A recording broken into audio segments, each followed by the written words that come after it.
welcome to EnerSys 2026 Investor Day. We appreciate you taking the time to be here with us today, whether you're here in person or joining us virtually. I'm Charlotte Mernon, Senior Analyst of Investor Relations, and I'm pleased to welcome you to today's event.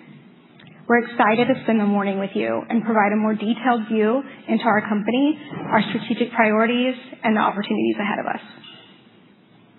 Before I get to the agenda, I want to remind everybody that we'll be making some forward-looking statements. There are risks and uncertainties related to these statements. Please refer to the details in our safe harbor slide, as well as our 10K, which is a full list of those risks and uncertainties. With that covered, let's go to the agenda. We have a full event planned this morning. We're going to begin with Shawn O'Connell, our President and Chief Executive Officer, who will discuss our focus strategy and how EnerSys is positioned to win as leaders in the diverse and growing end markets that we serve. Following Shawn, Mark Matthews, our Chief Technology Officer and President of our Precision Power Solutions, will dive deep into our customer-centric approach to innovation and new product development. From there, Keith Fisher will discuss network and infrastructure solutions, followed by Chad Uplinger, who will discuss industrial mobility solutions. At the conclusion of Chad's presentation, we'll take a short break and then return for John Benetti to cover Precision Power Solutions. Andy Funk, our Chief Financial Officer, will then tie everything together and discuss how we are driving financial focus and discipline to deliver our long-term value creation framework and shareholder returns. Shawn will share some closing remarks, and we'll jump into 45 minutes of Q&A. For those in person today, we'll conclude with a lunch and a product showcase, which will give you the opportunity to see the elements of our unique customer-centric solutions. Before I turn it over to Shawn, we want to share a quick video with you that will preview the exciting things you're set to hear about today.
Thank you, Charlotte. Good morning. For those that don't know me or I have not met, I'm Shawn O'Connell, President and CEO of EnerSys. I'm happy to say I see a lot of faces in the audience I do recognize, and certainly thank you to those joining us virtually today. I've been around the industry about 30 years. I've been in the EnerSys universe since 2003. I actually started as an outside representative of the company. I had a power integration business on the West Coast, largely doing what you're going to hear in Keith Fisher's business today, power integration. So I actually got to see this great company from the outside in as a customer, if you will. And then I joined in 2011 as an employee, and since that time, I've held leadership positions throughout our business, been privileged to work in every area of our company, and so I have a deep fundamental understanding of what we do and our customers. Today, for us, is about one thing. It's describing to you and explaining to you how EnerSys is positioned to win in a changing energy landscape. For our part, we've sharpened our strategy. We've aligned an amazing leadership team. You're going to hear from some of them today. And we are together focused on what we need to do to drive profitable growth. And what we plan to do today is walk you through how we're going to leverage all of our strengths to deliver to you long-term shareholder value. As we go through the morning, I want you to contemplate 4 key points. We're going to start this way and end this way. When you think of our value proposition. First, and probably the most common question I've gotten I've now just finished my first full year tenure as CEO of the business. And the most common question I get is, Sean, what's going to be different? And I'll tell you, and I want to be very clear here, it's focus. It's focus on our core markets, focus where we have meaningful share, where we have a lot of mass, customer understanding, and a clear right to win. Secondarily, our customers are all grappling with 2 main themes at the moment: energy security and labor scarcity. Let me bifurcate for you in your mind so you understand it, this energy security issue. For most of our careers in the Western world, power was just something you could depend on. Now, that's not true. There's an aging grid infrastructure. It's not ready for the loads that are hitting it now or tomorrow. So just the access to reliable power for operational continuity is no longer assured. And the cost of what you and all of our customers are going to pay for energy can only go up as that infrastructure gets invested in. EnerSys can solve these 2 main challenges, not for the whole market, for our space, that specialized space. The third thing I want you to take away from today is EnerSys really stands alone when we walk you through what our markets are and how they are differentiated. In that space, we stand alone being able to provide these end-to-end solutions from products, software, and services to walk this journey with our customers and deliver value in these very attractive but very specialized growth markets. And then the final thing you should take away from today, and I hope it comes through in the presentations, is that this team that we have here today, it's not a collection of individuals working together. It's a team. It's working together. It's hitting its stride. And it's actually totally aligned on our EnerGize strategic framework and how we're going to continue to transform our company and deliver value and growth. I'm going to talk a lot about where we're headed today, but let me just tell you where we're at.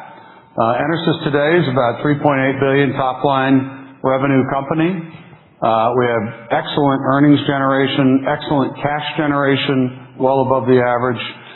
We serve over 10,000 customers around the world through 3 primary segments: network and infrastructure solutions, industrial mobility solutions, and precision power solutions. And I'll describe these to you in a moment in more detail. But these are different businesses. These are different lanes for us. But from a technology stack perspective, we can very elegantly deploy our technology stack across them. And when we do, we get a great deal of resilience to that diversity because these markets tend to operate in slightly different cycles.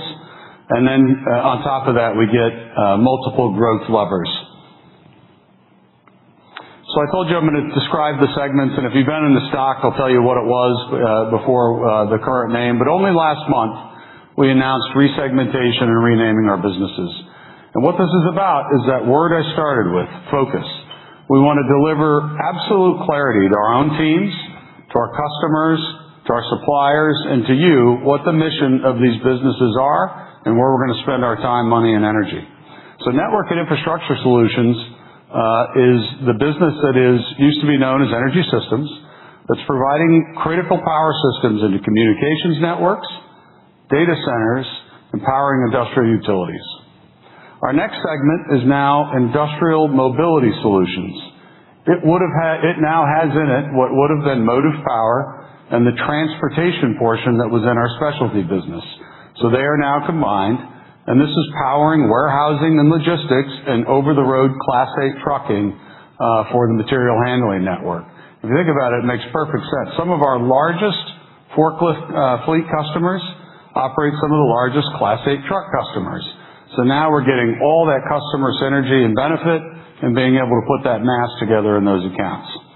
Finally, precision power solutions. This is the aerospace and defense component of what was in the specialty business, along with some of the other critical applications that they do.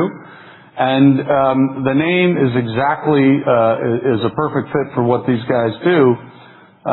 They offer the most demanding or support the most demanding critical power applitions on and off planet Earth. Mark and John will tell you later, we were on the Artemis program that everybody just watched on TV. We were powering several platforms on that program and programs like that. So precision power solutions. Again, our technology stack can be very easily and elegantly deployed for us across these three segments to offer that great resilience and great growth lever. We are not trying to be all things to all people. We purport to solve those two major challenges I told you about, energy security and labor scarcity, this aging grid that isn't ready for what's happening and being accelerated by AI. And I don't want you to just think about AI in terms of, well, it's just giving the data centers a lot of power consumption. Those big, large training model data centers, they consume massive amounts of power, and they have a dirty little secret. They can go from 100% load to no load in milliseconds. When you're managing a power grid, having too much capacity is just as bad as not enough capacity from a stability standpoint. And the grid operator only has one choice, just turn it off, right? Close breakers. So this is a big problem for our customers. The grid is becoming unstable. And at a time when they most need labor to solve it, they can't get it, certainly not qualified labor. So EnerSys is going to stay in our lane, not solve these problems for the market at large, but in these specialized high-growth markets that we serve and where we have a right to win, we'll deploy our technology stack to solve these issues. I've been talking about our technology stack. Let me just go into it in a little bit of detail here so you understand what we're talking about. EnerSys, there's really four elements: battery energy storage, power electronics, software, and services. At our core, we have always been a battery energy storage company. I've hand-signed drawings from Thomas Edison in my office in Reading because we trace our evolution all the way back to Edison. But we are a chemistry-agnostic battery company at our core. It might surprise you to know, I often get asked, how is EnerSys going to handle the lithium transition? Do you know we make 9 chemistries of lithium batteries at EnerSys today? In fact, we have for decades. We're going to talk about some of the things we're powering with the most demanding lithium battery applications on the planet that we already make. We have a full suite of lead-acid technology solutions. We have our advanced thin-plate pure lead technology that's growing at a double-digit CAGR in many of our markets. But the point is this. There's no one battery that just fits every application, right? No one battery does that. But there's a good battery depending upon the application, and that's how we deploy the technology. Power electronics, what do? Their job is to keep that battery that we selected in a healthy state of charge and ready to do its job and disperse power to the end application. The software that we deploy manages those power systems to the extent that they can without human intervention to help with that labor issue. They also aggregate power across multiple systems. Why? Because it gives our users optionality in additional revenue streams, additional power or energy arbitrage, additional cost offsets with their utility. And then when human intervention is necessary, we have a team of highly trained associates around the world that are EnerSys employees that can do everything from the design phase, installation, implementation, system maintenance, and certainly end-of-life services to wrap the customer in that entire experience. I mentioned in the beginning, big differentiator for us. In our space, we really stand alone in being able to offer all of these organically at EnerSys. This is a very important slide. If you remember one today, remember this one. Now that I've showed you our technology stack, I need to go a little bit deeper on our differentiation. EnerSys, and Mark Matthews, our CTO, will talk about today how we make a decision whether we would make a cell or buy a cell. because there's a different value proposition based on the market and who we're selling to. But most of our value add after that begins after the sell. And the reason I tell you this, I've been at investor conferences, and somebody says, boy, I opened the Wall Street Journal and the relative cost of an automotive battery pack is so low. How is EnerSys ever going to compete? You got big companies in Asia doing 40 gigawatt hour. We don't really care. All things being equal in the open market, everybody's going to buy the cell at that price. And those aren't the cells where we're adding value anyway. Everything we do starts after that. For example, there's not a pack we deploy today in the world that looks anything like an automotive battery pack. So our value add begins immediately as we put batteries into a form factor that works for the application. We then have to take that battery, whichever one we selected, and make sure that there's a battery management system that manages that one. Again, a level of customization and a level of departure from that EV battery pack. We then have to figure out what power electronics are going to go with it, how that battery communicates with the end application, and believe me, it's different in every one of our markets. And then we put all of that into an end packaging. Maybe in telecommunications, it's the enclosure that you see at the bottom of a macro site. When we do that, they all have their own safety requirements, whether it's UL or CE. They all have their own regulatory requirements, IEEE requirements, telecommunications standards. So it's a lot of work and a lot of knowledge, and a lot of EnerSys history is tied up in making sure we know how to do that for the customer, and in the end, those deployment and services piece. And when we do this, we are no longer a vendor or supplier for our users. We've actually been in co-development with them. At this point, we're actually just more like a member of their operational team solving these issues. Big differentiator here for us, and so I really need to make sure this is clear in your mind when you leave here today. This gets us into our sustainable competitive advantages. These are very high-trust environments. I'll pick on data center for a second. You might think with all trillions of dollars of investment, there's a lot of people managing the environmentals inside data centers. In fact, it might surprise you to know this is a very small cadre of people that actually manage data center environmentals. Very small. Very small. I like to say battery is a small incestuous industry. They're even smaller than us. There's not a lot of people doing this. They can't make a bad bet on a supplier. There's too much at stake. They have the investment. They have the revenue goals. So a shiny new widget to them with somebody that they don't know can walk the walk and be there for them when there's an issue doesn't mean a lot. EnerSys has these deep relationships and a seat at the table in these accounts. Then we have our domain expertise, which has been informed over decades of engineering investment, co-development with our customers, service experience in the customer locations. We've walked the walk with them, so we understand exactly how they function, what the challenge is now, and what they're trying to achieve. Then we have our modular technology stack. I talked about this being a huge differentiator that we can deploy, and Mark likes to say all of our customer issues are the same problem, disguised in slightly different packaging. And for us, that's true. For us, it doesn't matter if you go up to a 800-volt data center battery down to a 24-volt telecommunications battery. It's power electronics, it's a voltage, it's a battery component. For us, it looks very similar. But we can very elegantly, better than most, deploy our technology stack at scale across these end markets. And of course, those end markets, to reiterate, give us a great deal of resilience. We couple that with a phenomenal balance sheet. We're in a great position, phenomenal cash generation, so we can continue to invest in those markets for our customers. Finally, as a going concern, we have a large operational footprint. And that operational footprint is going to provide additional, you've seen some of them this year, it's going to provide additional opportunities for us to squeeze value out of that apparatus and deliver that long-term growth and value. One last thing on this slide that I thought was kind of interesting. I had our team put it on here. Battery energy storage, late markets to battery energy storage. There's some players out there now. It seems that their battle cry is how many gigawatts of power are under management for them. I guess it's a way to tell the street that they're being successful. And there's one now that's very popular. It gets a lot of press. I'm not going to name them. And I think they have 22 gigawatts of power under management.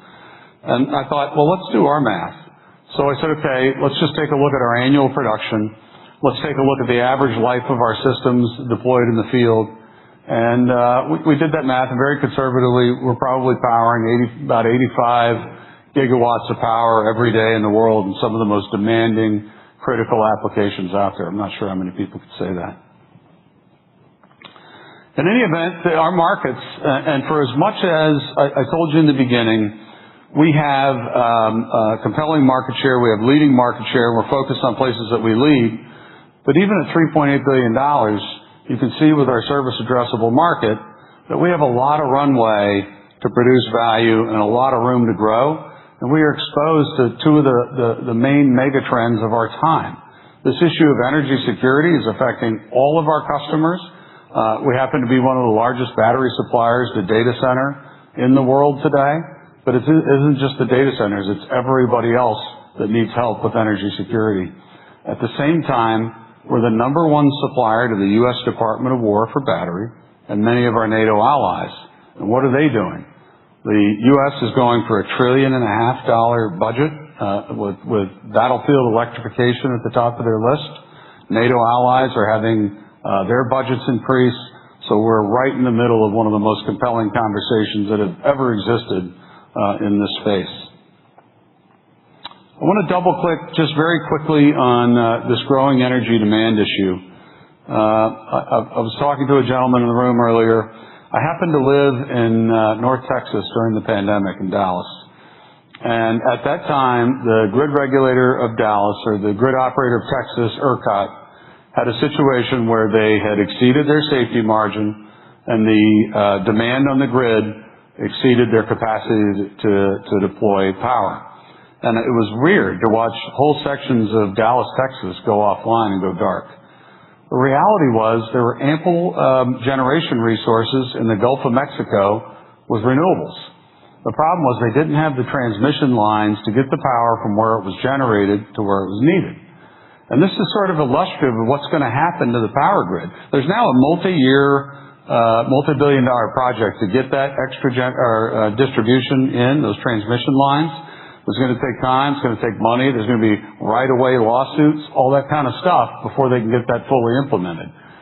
This is what's going to happen to the entire grid, and it's only going to get worse, and that intermittency issue of those AI data centers destabilizing the grid, and the only thing that can ameliorate these problems,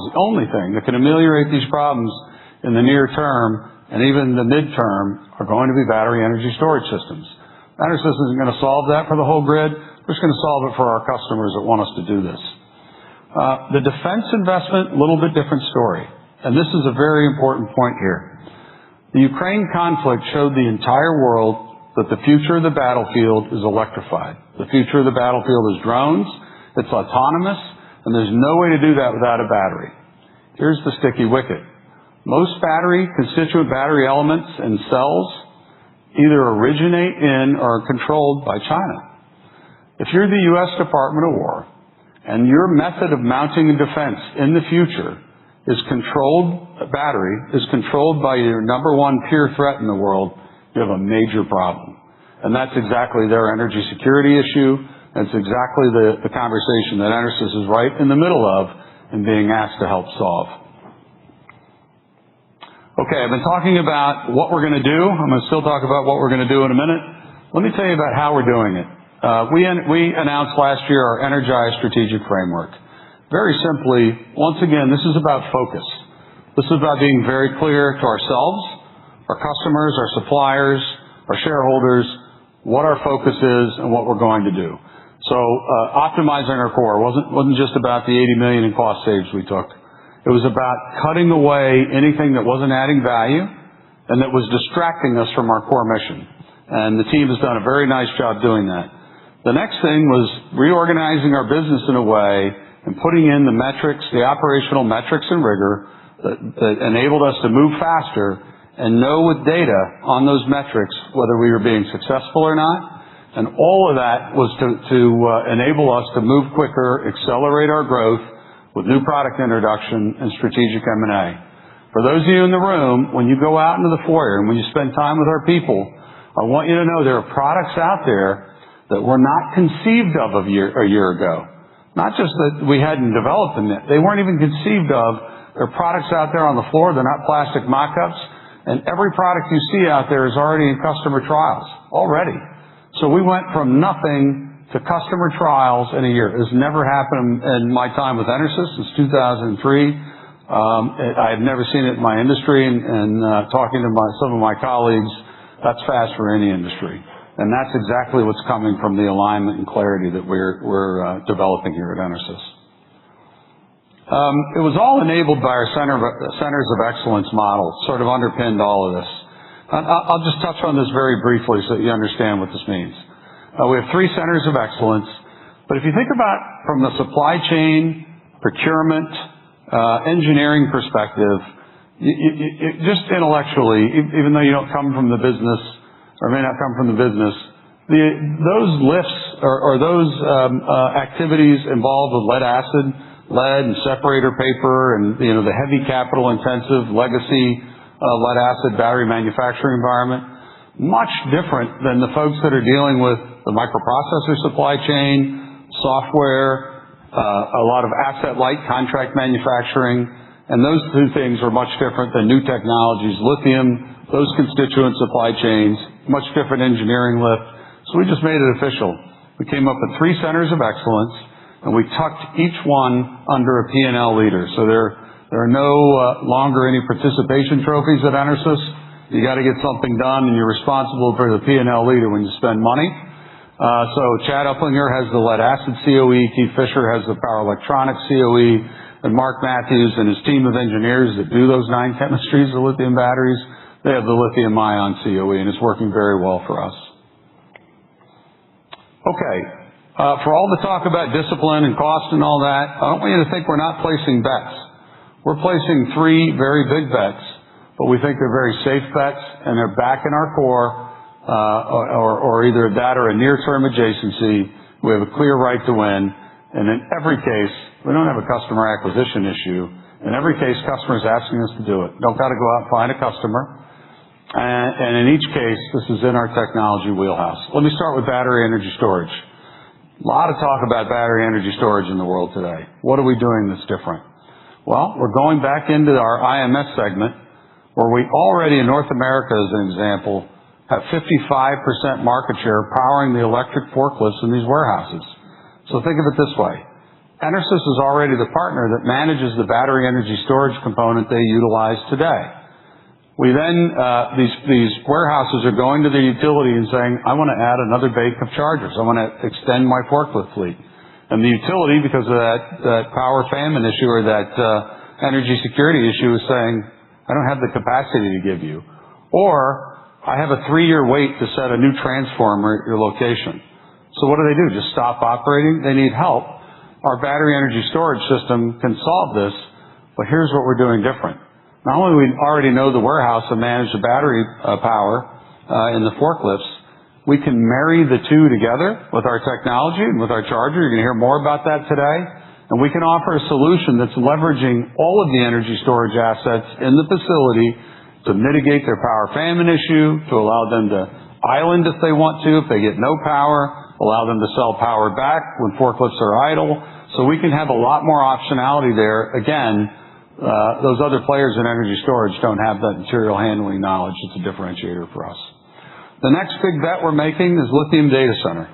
Now, we have North America, about a similar market, over a 50% market share position in lead acid. Our TPPL batteries are growing in data center at a double-digit CAGR. We have a seat at the table with every UPS OEM out there for centralized UPS. We have a seat at the table with all the hyperscalers. We have contracts with many of them that we already maintain and service their equipment and deploy our battery. If we know how the battery is acting in the application, we already know lithium batteries. This isn't an adjacency for us. It's right in our core. We've just been slow to deploy this product until this year. There's one outside. You're going to walk out and see it, and that battery has a competitive advantage. It will take, and they're going to get into this later, and where another lithium supplier in the market today needs 5 cabinets, we can do in 2 cabinets. So it's going to give a big real estate benefit back. It's going to give a big cost benefit back. It's a really sharp system. But again, we have a right to win in this space. Customers are asking us to do it. We're already maintaining some of their lithium batteries in their network. There's no technical lift for us. It's just about getting it executing and over the line. So we're very happy about that bet, but I think it's a safe bet. Finally, aerospace and defense. We are the #1 supplier to the U.S. defense apparatus for battery. Their whole goal now is electrification of the battlefield. With our Bren-Tronics acquisition, Rebel acquisition, we've consolidated our mass with the Department of War, and they are asking us to solve this problem of domestication of lithium batteries. Not just for drones, but for drone charging out at the forward edge of battle, and also counter-drone activity that I'll tell you a little bit more about in a second. So we've, in the past, more than a year ago, we announced we were going to do a lithium plant. We've spent the last year changing what that looks like. So there was an administration change. The old premise of the plant was we were going to do something in the electric vehicle supply chain, charging electric vehicles. And we didn't have, at that time, there was an uncertain view of could we attract customers. We've totally changed that. We've totally de-risked it. We've taken some time because we're moving at the pace of government. But now what we purport to do is solve their issue with domestic FEOC compliant supply chain. So it'll be a different cell form factor. We can't tell you all about it today, but I'll tell you a little bit about it. But think of it this way. When you go out in the foyer, you're going to see the Rebel Hyperpower system. It provides hybridized power to the battlefield, to the forward edge of battle. The center of that system is a Bren-Tronics lithium 6T NATO battery.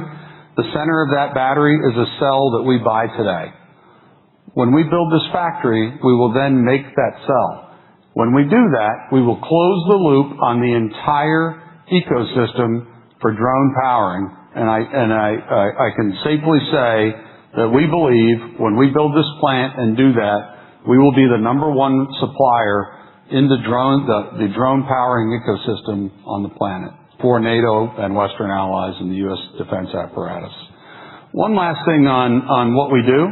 Kind of cool. There was a Wall Street Journal article maybe a week before last, and it was all about counter drones. If you search counter drones in the journal, and there's a munition in there called Lightweight 30. It's a proximity round, and you can fire it into the air. It gets anywhere near the drone, takes it out. That munition, you'll see it in John Benetti's presentation. It's got a little liquid reserve lithium battery in there. It is made exclusively by EnerSys. So the #1 counter drone round in the world is powered by EnerSys. We make it in Horsham, Pennsylvania. So very excited about this. Incidentally, we're not going this investment alone. We're being co-invested by the U.S. government and the state of South Carolina. So a bet for us, but again, I think a very safe one. Okay, I can see on the confidence monitor I've already exceeded my time, so I'm going to be coming to the end of my comments. We've done some amazing stuff this year, and all of the good growth things that we're working on are ahead of us. None of it's possible without a phenomenal team. You're going to hear from some of them today, but we have assembled a group of, frankly, rock stars. And we know we're not perfect. We know we got a lot of work to do, but this team is totally aligned and working together to deliver on profitable growth and deliver long-term value. I'm so excited for you to hear from them today and see what I get to see every day. So with that, I'll turn it over to Mark Matthews, our CTO and President of PPS. Good job, sir. All right. Thank you, guys. I know I've been told I talk fast, but I feel like we're in the right city to talk fast today, so I'm not going to slow down. So, again, Mark Matthews, I'm our CTO. I've been at EnerSys now going on 10 years. I've been in the battery industry for 30 years now, which is scary. So I've been in the aerospace and defense lithium business for a long time. You hear John Benetti and I have worked together. He's not aged as well as I have, but, I'll just leave that with him. But it's the most exciting time I've ever seen in the business. And I think Sean, when he talks about EnerGize, we'll talk about what that means to us. What that really means to us is understanding that our markets, we happen to be in the right markets across the board. So when we talk about IMS and CHADS, we'll talk about the products we're developing for that division. They are energy starved, and we can solve that problem. They're going to need our solutions. Data centers, you can't turn on the news without seeing data center. And the WAR products you see out there, The team's done a great job of recognizing what our customer needs are and how to move that forward. And in aerospace and defense, as Sean mentioned, we can't get enough manufacturing, electrification. We're in every conversation going forward. From my perspective, I have the coolest job in EnerSys because I'm responsible to deliver to Keith, Chad, and John the products that are going to make this business grow. And it's what I love to do and what our team loves to do.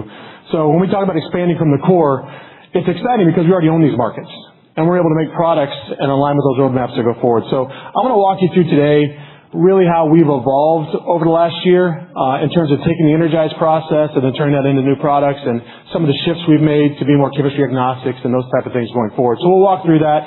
And obviously, we're very proud of the tech showcase we have here. Go out and take a look at that, and we can walk you through. And the people that made those products a reality, like Dave and Carrie and Kyle back there, they're the voices that turned it into a reality for us. So Sean talked about it, so I'm not going to beat this up too much. The key drivers for us is about creating this customer-centric approach. I got the opportunity, I guess, 2 weeks ago. We were at our sales meeting in Phoenix, and you realize one of our key strengths is our contact with our customers. We have a huge depth of knowledge into our customer base, and we have a long history of being trusted with there. So our job became, how do we take that knowledge and turn that into products? So that's been this customer-centric, LOB-aligned approach to innovation is something that we've really been driving hard with our teams, and that's why one of the big reasons we've been able to move faster. That market expertise we have is significant. We have people that have lived in those markets, become part of EnerSys, and that culture around our alignment and trust that we've developed with those customers over the 100 years of EnerSys is why we are different. We recognize, I was told one time, I'm a chemical engineer, so I was told one of our senior leaders said, what do you think is the most important thing about EnerSys? I'm like, we're a chemistry company. He's like, no. We're a sales company that makes chemistry. And he's right. We have such strong application expertise.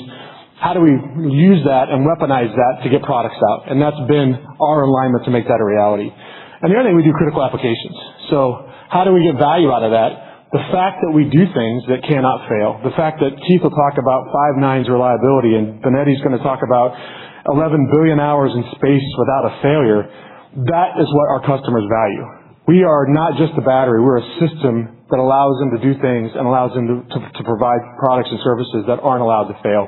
And we take a great deal of pride from an engineering standpoint that we can do that. So as we go through, just keep that in mind. That's the fundamental changes is around taking our market expertise and turning it into products, and that's really what my focus is.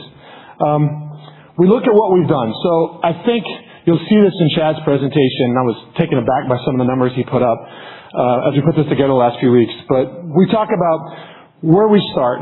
We are a great chemistry company and always have been.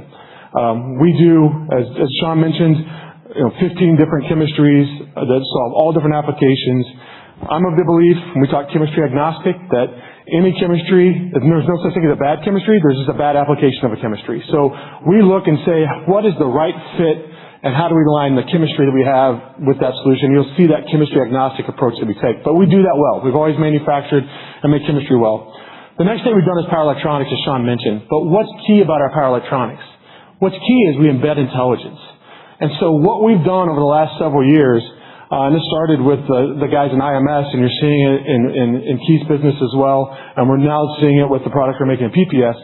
Let's get that intelligence out there. So we're putting all these smart batteries, these smart systems. How do we then capture that data and evolve our systems going forward? So when we look at this, that is kind of the next step for us. So you'll see that we have tons of data points we're getting in all of our markets. Now how do we use that to create a solution product? So that's the evolution of our solutions is the power, the management of that power, and then how we integrate that going forward. And that's where you see the Envision, the Fortix, and the DataSafe Noir really taking its shape. It's taking all that intelligence and power and power electronics and energy and then utilizing that to solve customers' problems. So it's a very simple concept. As Sean mentioned, we're not going to try to make it sound complicated. We take stored energy and we release it when the customer needs it to solve their problem. That is it. And we do that better than anybody else, and we have the service teams to support that. So when you'll see these products, we can go fast because there's similarity in all these products that we're building, even though they're very different end applications. So this is the biggest difference in our development process is around the strategic acquisition and disciplined approach or strategic approach to product development. So what I like to tell people and our teams is that when Keith and Chad and John go talk to their customers and their teams go talk to their customers, we want those customers to look at us as the power electronics battery energy arm of their business. They want them to be comfortable. And with that, we align with their roadmaps. So what this cyclical approach is around the innovation cycle is not only solving the problem next year, but how do we know what Keith's problems are going to be in 5 years?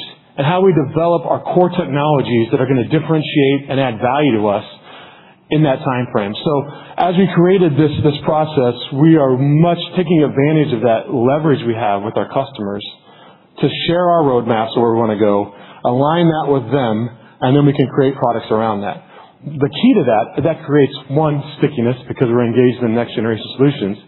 The other thing it really does is it helps our ROIC. We're working on the right things.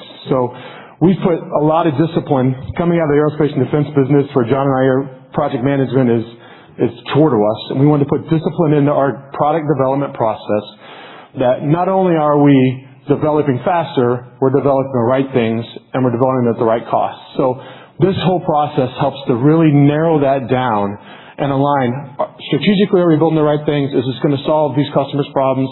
Is today's data center in Noir going to fix today? What does it look like in 3 years? What does it look like in 5 years? And do we have those products now to hit the market? We're never going to be in a position where we're not ahead of our customers' needs going forward. That is critical to us because that means we're not taking advantage of what our core strength is of EnerSys. So this innovation cycle has started to take off. We're getting better at it. We'll get even better and better and faster as we go forward. And the other thing we wanted to make sure that we get across to this team and to our teams at the sales meeting was the products we're releasing now is generation 1. We're going to continue with this cycle to release products and improve on our products. So we're not chasing one product that's going to be great for the next 10 years. We're going to solve the problem tomorrow, innovate that product, take the data that we're getting back, continue that innovation cycle, and continue to align with our customers' needs as they evolve.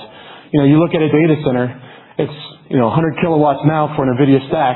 That's a megawatt hour per stack. So just imagine 10x the amount of backup power required for that and what that means in terms of space and data center planning. So as great as Noir is today, 3 years from now, it's got to have twice the capability it does today to be able to solve the problem and stay ahead of our team. Look at John's business in PPS.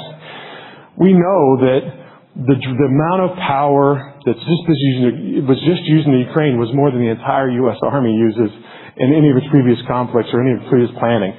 So that world is changing so quickly, and we have to be on top of that to solve the FEOC compliant problem and everything that goes with that. So this cycle is really critical to us. It seems very simple and intuitive, but it creates the focus that we need to get the products out quickly. The other thing we've done to go faster is take advantage of the COEs, to Sean's point, in our partner network. We have gone to a make and buy decision framework on our products. We are not looking at it as we need to develop every piece of our products from the ground up.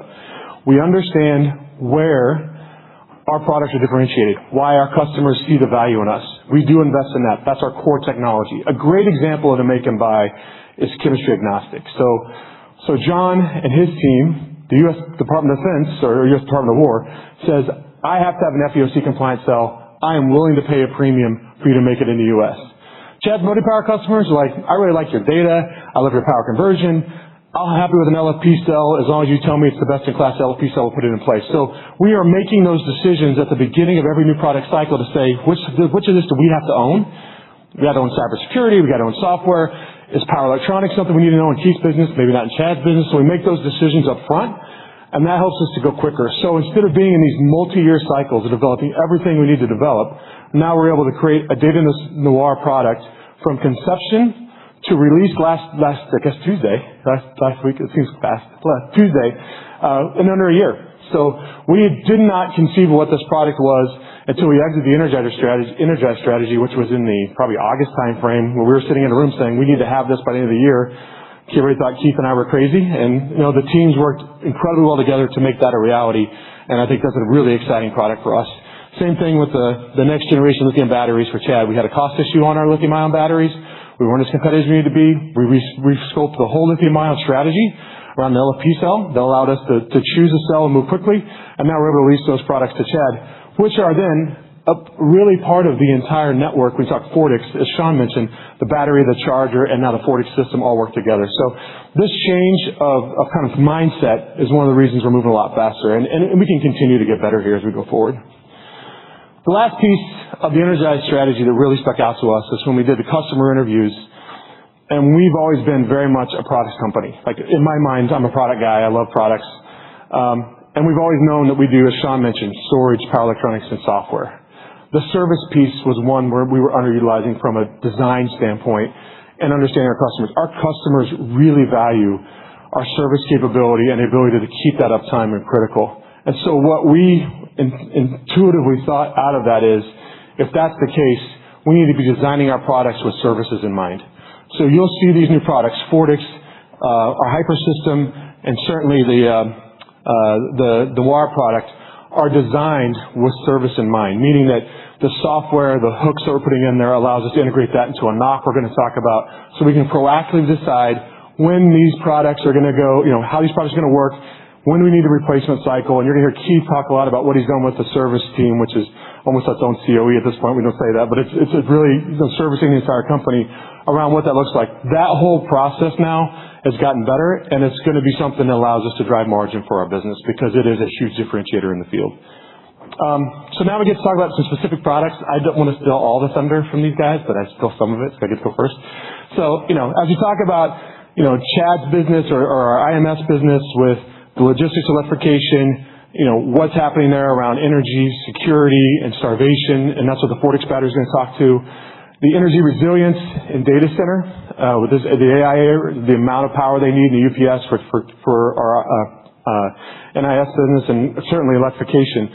As we mentioned, as you look through these products, just see the commonality in what we're doing, because they are very similar in terms of the overall architecture of those products. They may have a little different cyber overlay from a defense versus an NIS application. It might be a different power profile, different voltage, but fundamentally the core pieces of where we're good at and where we differentiate are similar, and we can take advantage of that as we go forward. So the first one, I'm so excited about this product.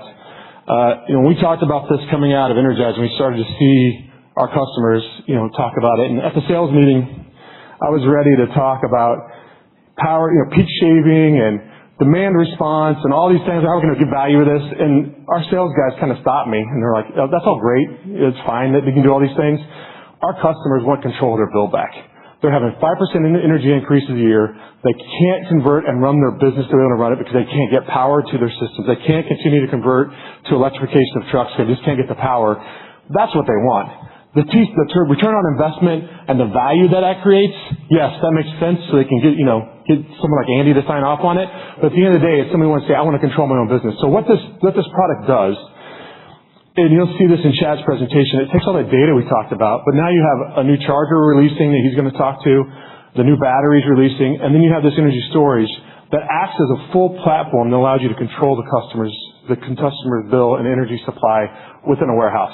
Very unique solution, very specific to our logistics customers, and we developed this product. We focused on how do we get this out as quickly as possible and also accomplish what we need to from a TCO. It enables services long term and enables up to 17 chargers for Fortix system additionally to capacity. So we're going to sell, as these become reality, it allows us to, one, help electrify a customer. We sell more chargers, sell more batteries, and manage the bill. That's what this does, and Chad will walk you through it. But we're really excited about this product, and you see out there, we didn't want to bring a full big system in here. I don't think they would let us. We would like to, but it's a really amazing product. We're out with our first trials that Chad's going to mention, and I think this is a great example of how EnerGize worked to develop something quickly that really focuses on solving our customers' needs. We move on to data center. This is, we talk about this all the time. It's such an exciting market for us. But we look at it in two ways. So we talk about the technology roadmap. We know and knew we needed a lithium product today. And how do we design a product that's going to give you the high power data center, hyperscale data center, large data center UPS system? This is high power. So this is 10 minutes of backup to get the spinning reserve going so you can bring the generators online. A real need for our customer with the increasing power demands. We also know, and we hear from our customers, that in 3 to 5 years, you're going to start to see more distributed data center networks, inference nodes that are going to be looking a little different. They're going to want high energy. I mean, they want to run 10 hours. They want to get rid of that generator. So we've kind of looked at this in two ways. We're tackling the first product first, which is the WAR product will cover all these. We got the high power product first, which is focused on that short duration backup. The team and the COEs did a great job of pushing this through quickly. We have a very unique solution here in that we have a cell that is purpose designed to solve this power problem. So it is not a cell that we would ever use to power a fork truck, but it is perfect to give you 10 minutes of UPS backup. So we've designed this is where being chemistry agnostic really enables us, because we could go to find the right solution, the right cell to solve this power moving forward. We know as inference nodes and edge data networks become a reality, you're going to see that high energy piece start to be needed. And that's where the product we have in Fortix right now will be able to be expanded that portfolio to a 2, 3, 4 megawatt hour solution to solve those inference nodes in a very different type of application. So we see this as such an evolving market, and Keith will talk about it, but from a product perspective, our new strategy enables us to really focus in on where our customers need us to be, and we're going to continue to deliver on that with those cells. All right, so then all this brings up kind of our next issue, not even issue, it's our next focal point, that's probably the right way to say it, is that we are going to be successful in selling a lot of Fortix systems and data center systems. I'm sure of that. And now it becomes, how do we get good at managing that and aggregating that for the future? So we have been looking at, as we design these, the ability not only to do the product and do the installation, service, and maintenance, but how do we start to look at monetizing this in the future? How do we look at this to start to say, yeah, we want to be able to get out in front of proactive and predictive maintenance. We want to get larger hooks into our customers in terms of, the service element of this. So we're now looking at expanding our NOC capability, or network operating center capabilities, to be able to manage large fleets of batteries in the future. So we have thousands of these out there. Sean talked about 85 gigawatts a day. How do we have a NOC that manages that? And then how do we utilize that to drive value to our customers with demand response and utility initiatives?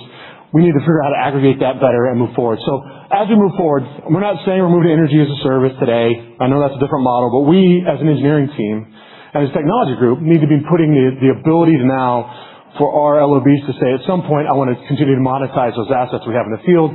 How do we look at that? So we're putting the NOC in place now. We're working to develop that network and that control center to be able to manage these products going forward. That's a big deal for us.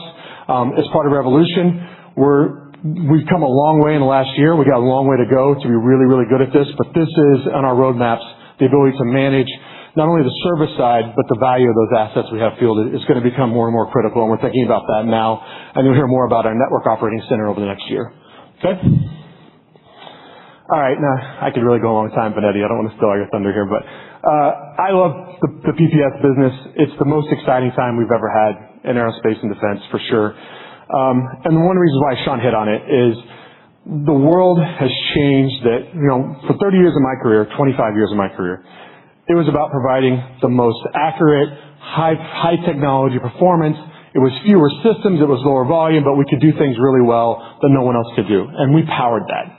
Now what's happening is we still need to do all that, but you got to make a lot of them. Like the volume in aerospace and defense for power is increasing at such a rapid rate because drones have just changed the entire landscape of what's important. And so what's happened is we see the government looking to us.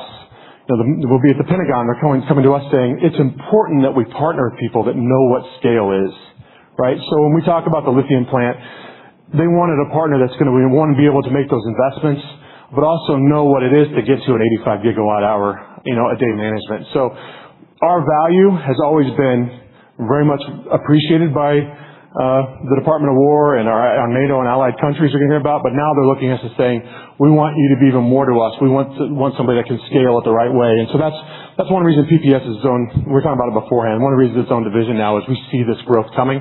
We're leaning into that growth and making sure we take advantage of it. For example, you look at the tactical vehicle here on the bottom left-hand corner. We traditionally would have just had 2 Hawker batteries that started that engine, right? And that was a great business for us. Now there's 4 or 5 more not only the two Hawker batteries that are TPPL lead acid batteries, we now have lithium-ion batteries there because of the amount of power that's being drawn. We also have a hyper system that's going to be screwed into the back of that vehicle to help power the drones. And then John's going to tell you we're also making the chargers to power the drones. So as you start to look at this, we are now touching so many electrification points in the battlefield, and that's really what the lithium plan is to support that going forward. So what does it do for us? It creates that secure supply chain of lithium cells for the U.S. It allows us from a defense to be really specific about the power solutions. They are different than you can just buy commercial cells. There's unique things we need to do, and John will talk about some of that. And it really deepens us as a provider of batteries to the Defense Department. We're going to have fully vertically integrated supply.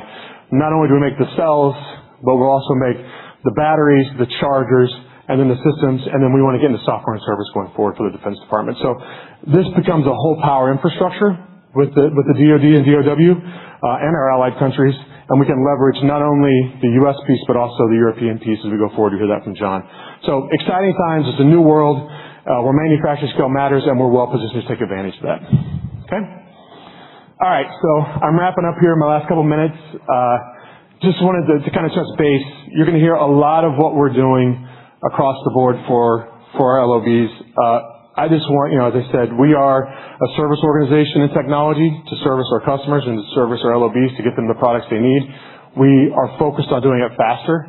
We're focused on very customer-centric and aligned conversations around what is right, what is wrong, and when we see we're making the wrong bet, let's get out of it and make another bet, and those are all part of our strategy. We're really leveraging the great expertise we have in our markets and the knowledge we have with our customer bases to create these technology roadmaps and develop the core products that are going to differentiate us going forward. And then ultimately, it's about that we do something that no one else can do. We can do the battery, the power, the software, and the service. And that is what differentiated EnerSys from everybody else. We want to keep that always in our gun sights.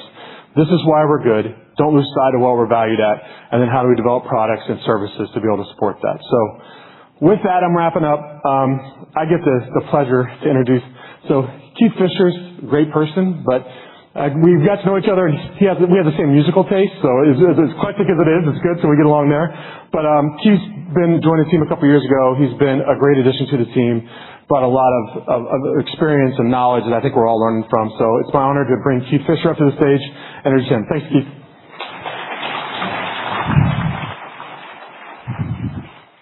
Thank you, sir. Nice job.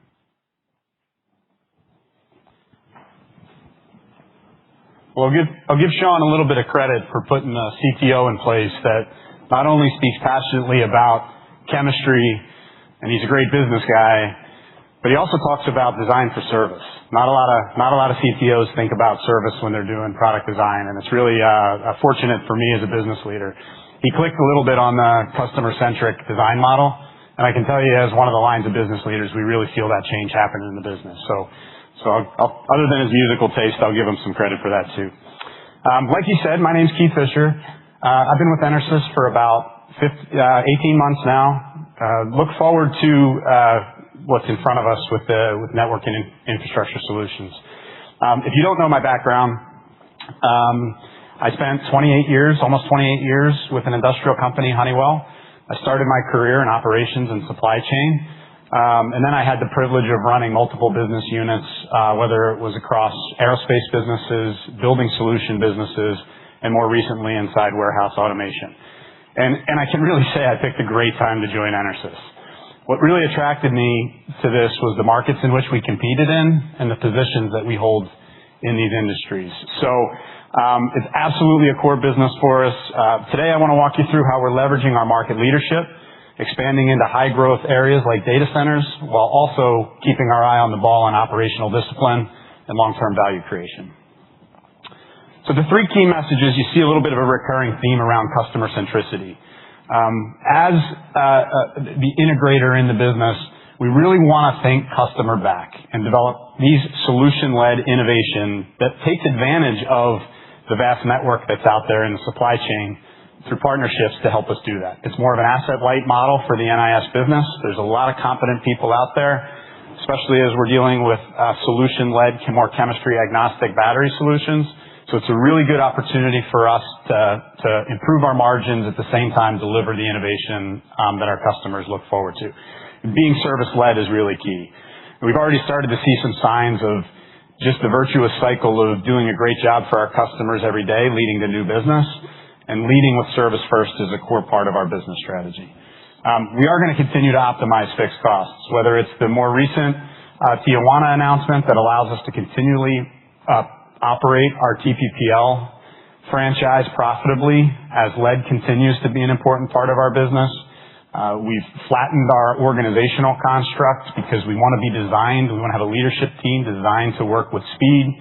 And then, of course, the COE model that we've put in place that really takes, the markets, the engineering intelligence, the supplier capacity, brings us the ability to leverage that and scale, in obviously some really exciting and fast-growing spaces.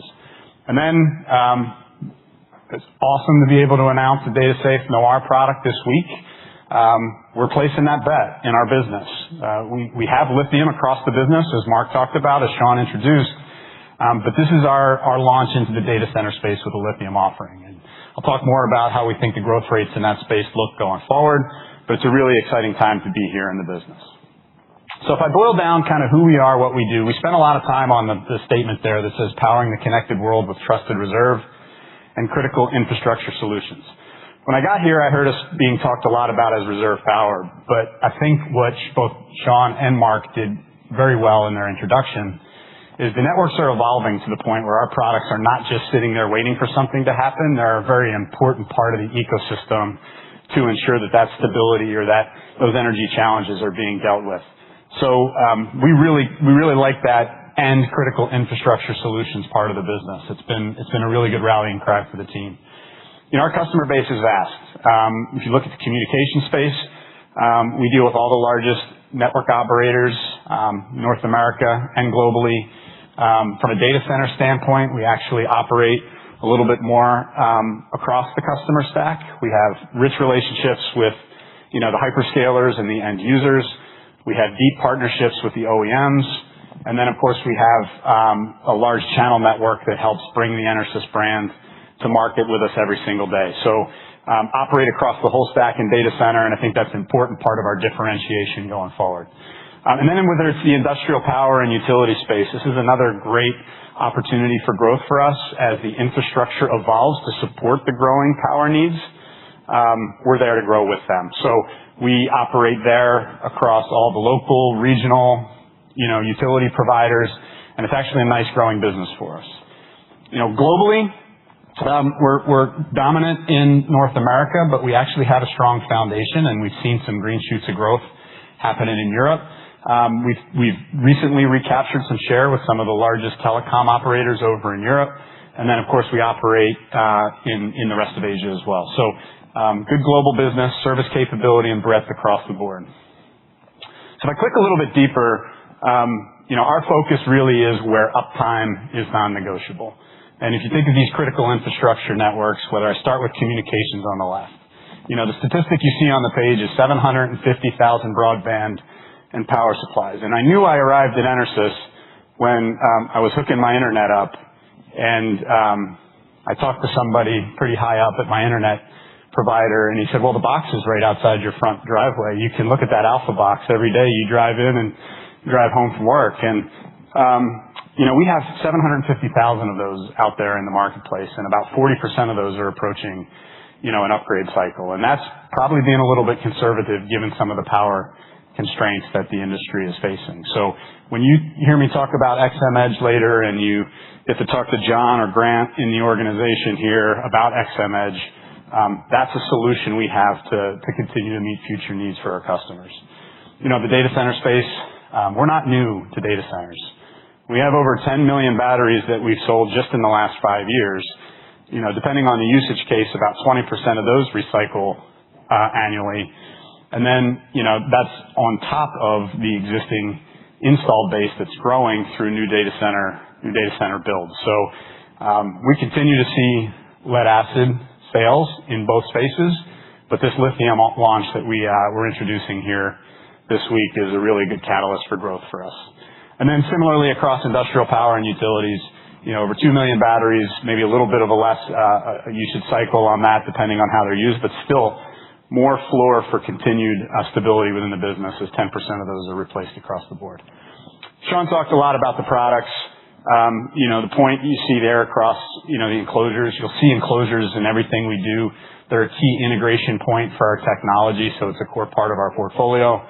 But I think I really want to point out the point on the bottom here. So we're looking to be there from the beginning of the engineering design solution for our customers all the way through monitoring and software. So as we look forward in the NIS business, that stack that we're creating and that capability we're creating to really truly be service-led, service at the start of the process, service at the end of the process, that'll be the virtuous cycle that continues to feed innovation for us. But the takeaway here is that as power and labor become more integral to sustaining our customers' operation, we can clearly provide solutions across the board. There's a lot of common needs across our industries. Across CDI, customers need connectivity. They need operational resilience. And they also need increasing reliable power in an age where AI acceleration is continuing to stress the networks.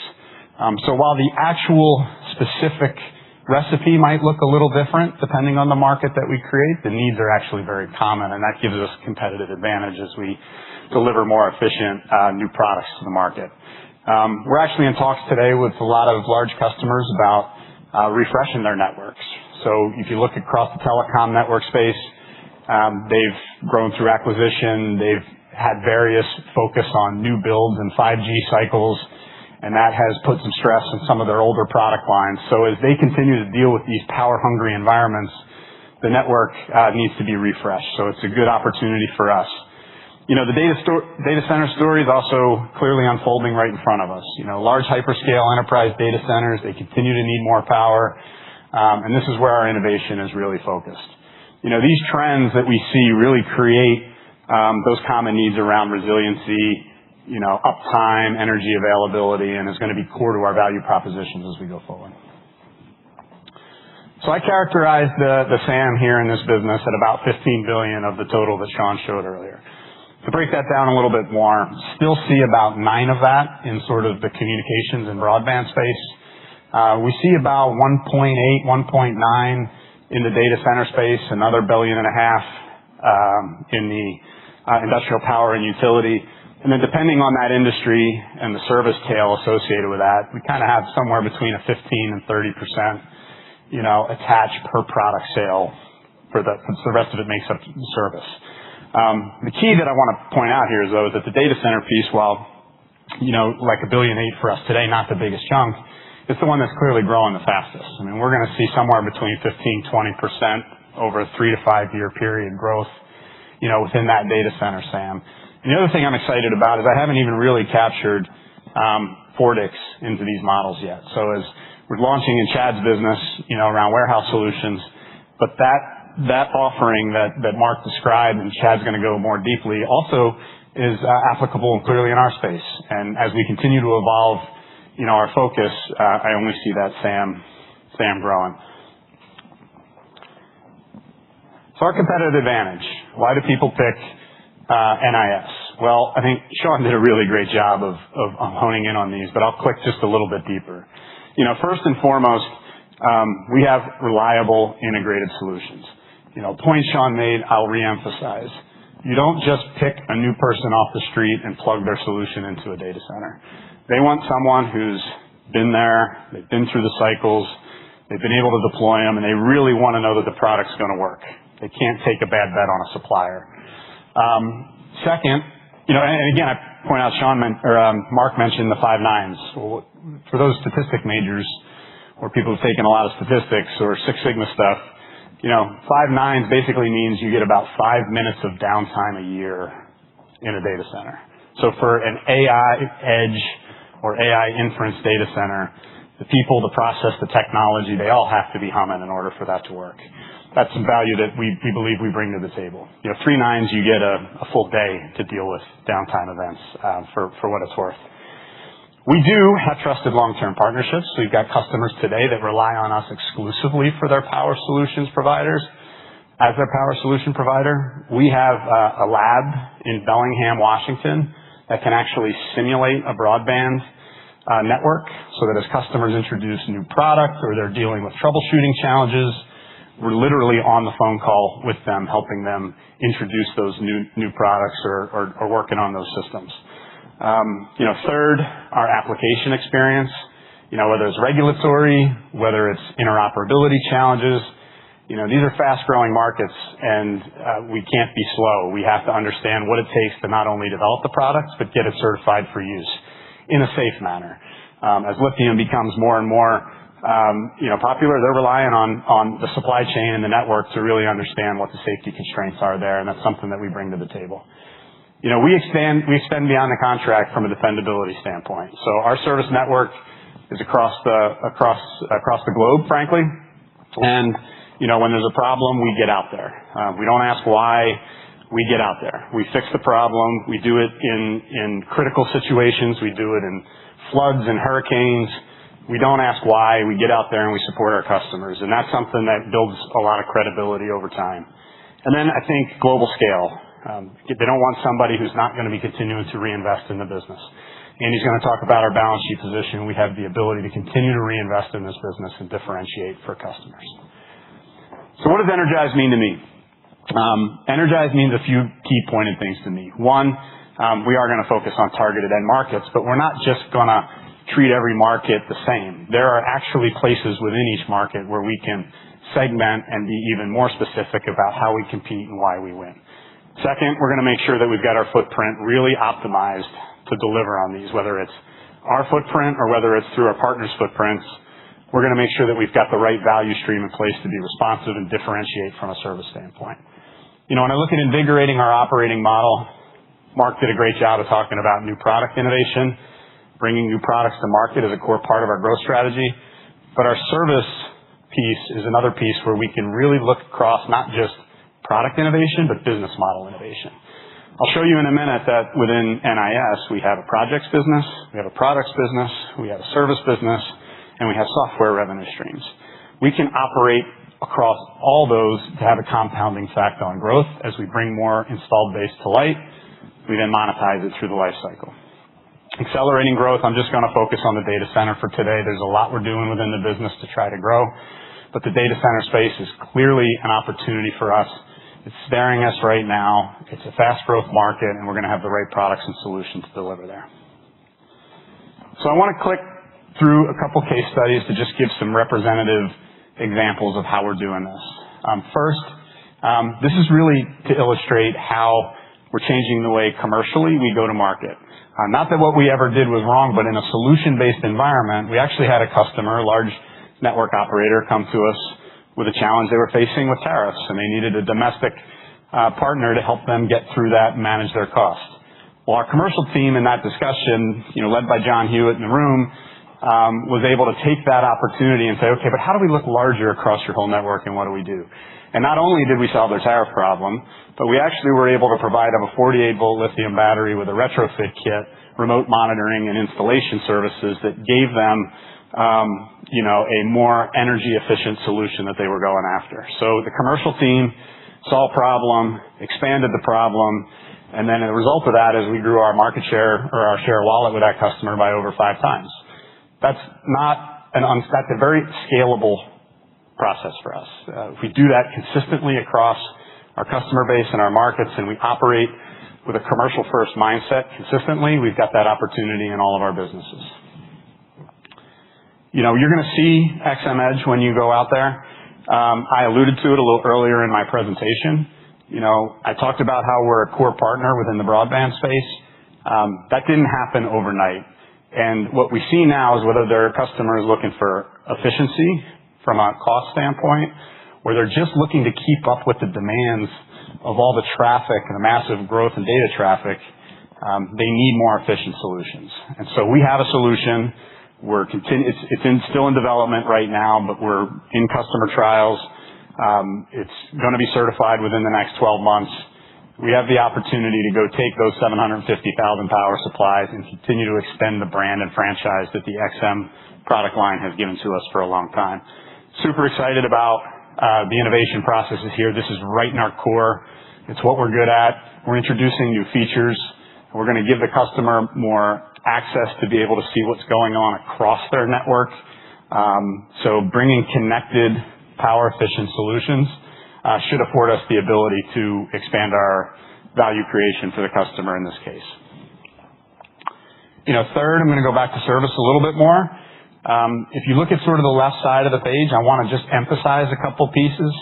First, we do have the business models. All the capability, even though we've been largely a product-first company within NIS for a period of time, we've built some really, really talented people and pieces of capability around service, managing service contracts, retrofits and upgrade installations, and doing more general contractor-like projects.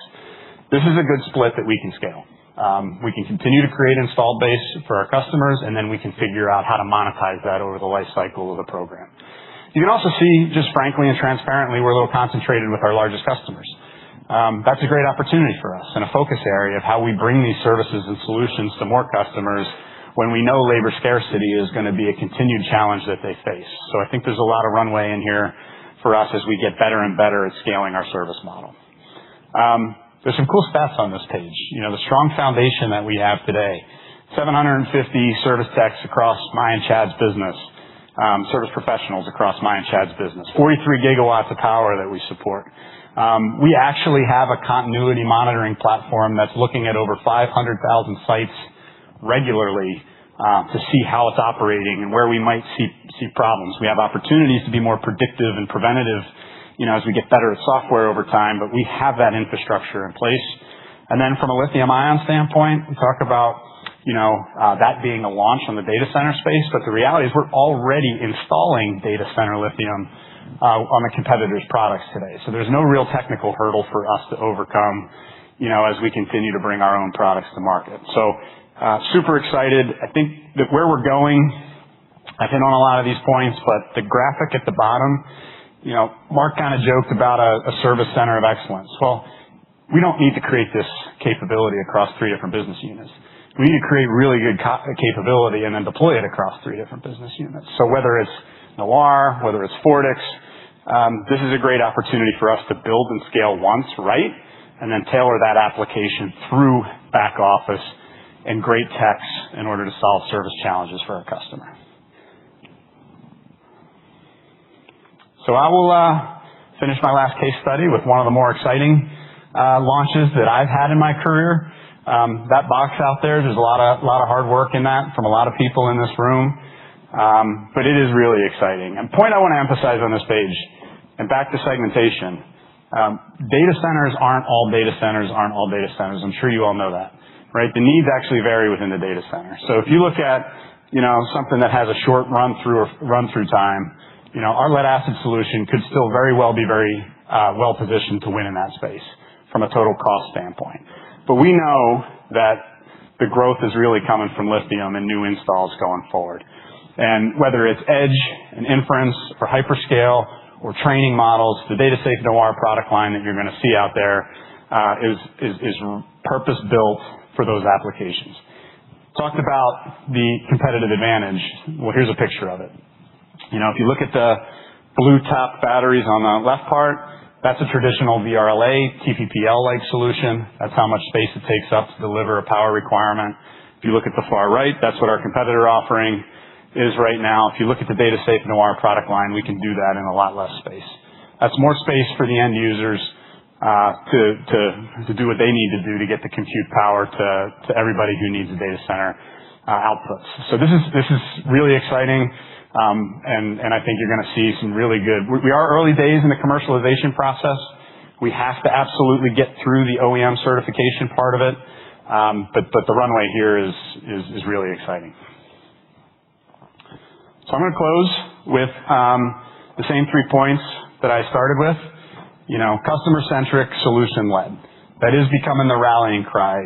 We use a process of strategy deployment, and the thing we put closest to our hearts was being customer-centric and solution-led. We can design cool stuff, but we need to design cool stuff that people really want to buy. And that only comes from talking to our customers. And that's become a real do different within the NIS business and something that I'm excited to continue to build upon. We certainly aren't going to take our eyes off the ball from a fixed cost standpoint.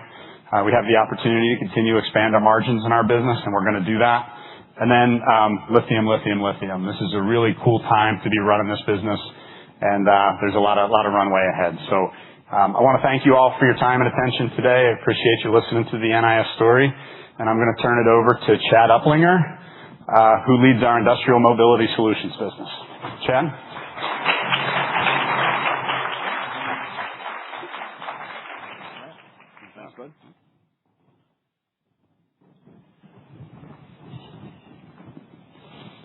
So good morning.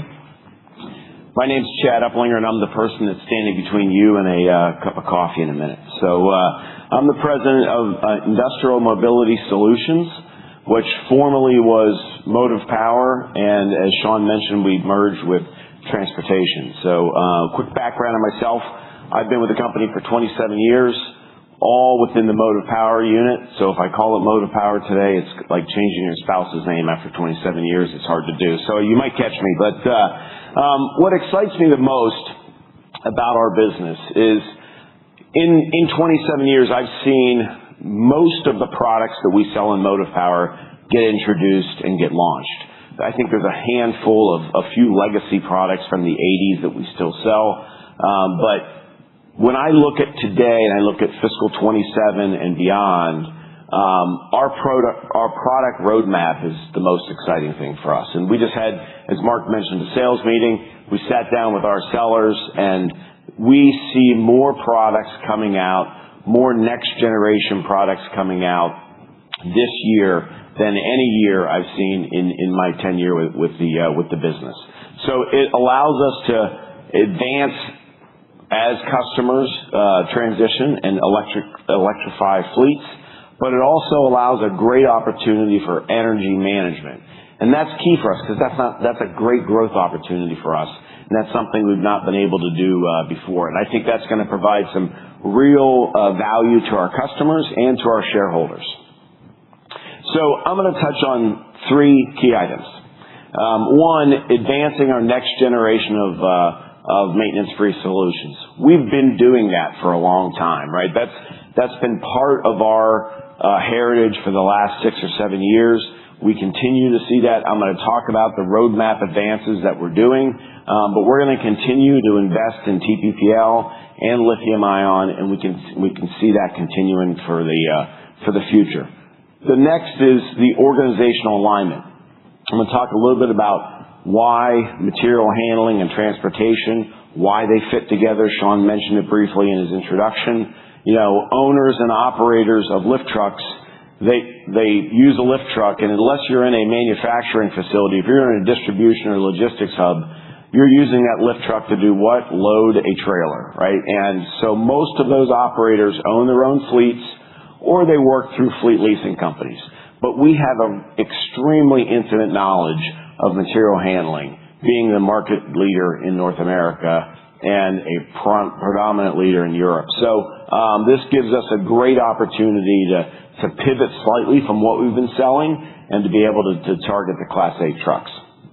And then finally, energy management, because this is what gives us above market growth, right? We can take a Fortix battery system, and we can just not be a battery and charger supplier, but we can take a Fortix system and we can go into a customer and provide them a full, complete energy management system within their warehouse. So that's the exciting thing for us and where we see the big growth opportunities. So just quickly again on what we do. So we power goods and services, essential goods and services, whether it be in the warehouse or in the lift truck. We serve two primary markets: warehousing and logistics, and transportation is mainly focused on that Class 8 trucking market. As Sean mentioned, in North America, we are the #1 market share position holder, and in Europe, we're one of the top providers for material handling. So we have a long lineage history going back 70, 80 years until the advent of the lift truck. So we've had a long history of material handling. We know that space extremely well. And then in transportation, we have a growing footprint globally, both in EMEA and here in the U.S., in Class 8 trucks, in both OEM installed Class 8 trucks and also the replacement business. And that is a key aspect of our business is the replacement cycle. So they're both replacement-driven businesses. We sell into new trucks, but we also sell into replacement trucks. And given our large market share and wallet size, we're able to leverage our leading positions and transition customers into our more newer technologies from our older technologies. And we do that all the time in the marketplace. So as we restructure IMS, again, we think we get a lot of greater alignment across shared customers. And a big target for us is our large material handling key accounts. These are large accounts, again, that operate their own fleet of Class 8 trucks. And so at a very, very high level, our goal is to just better serve a common customer. If it's a large common food distribution company, we're also going to service their Class 8 trucks. We want to capture more wallet share within our existing customers.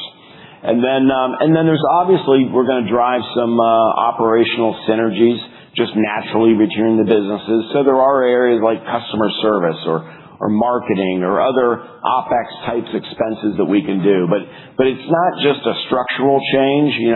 It's a focused go-to-market change for us and a transformation within the transportation business. So I'm going to talk a little bit about our product set. And in warehousing and logistics, if you look at the slide, we have over 700,000 chargers in the system globally that charge lift trucks each and every day. We power over 1.9 million lift trucks around the planet every day. Somebody's plugging them in. What's key to that is on these, we have almost 350,000. I'd probably call it 350 now because we probably have installed 5,000 in the last month.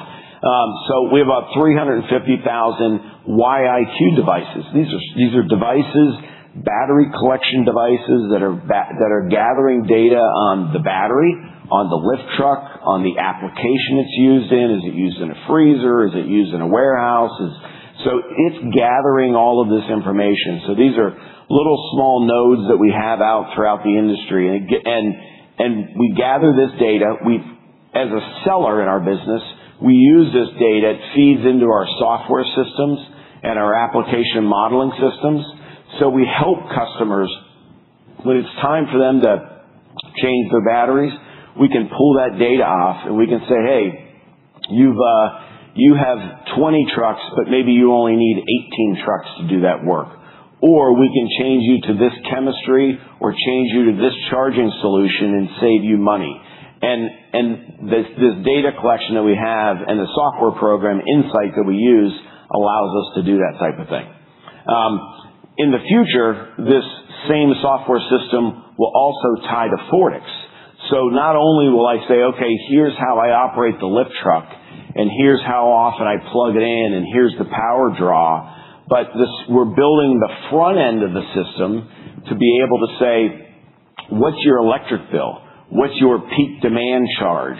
How do you use, at what time of the day is your utility rate?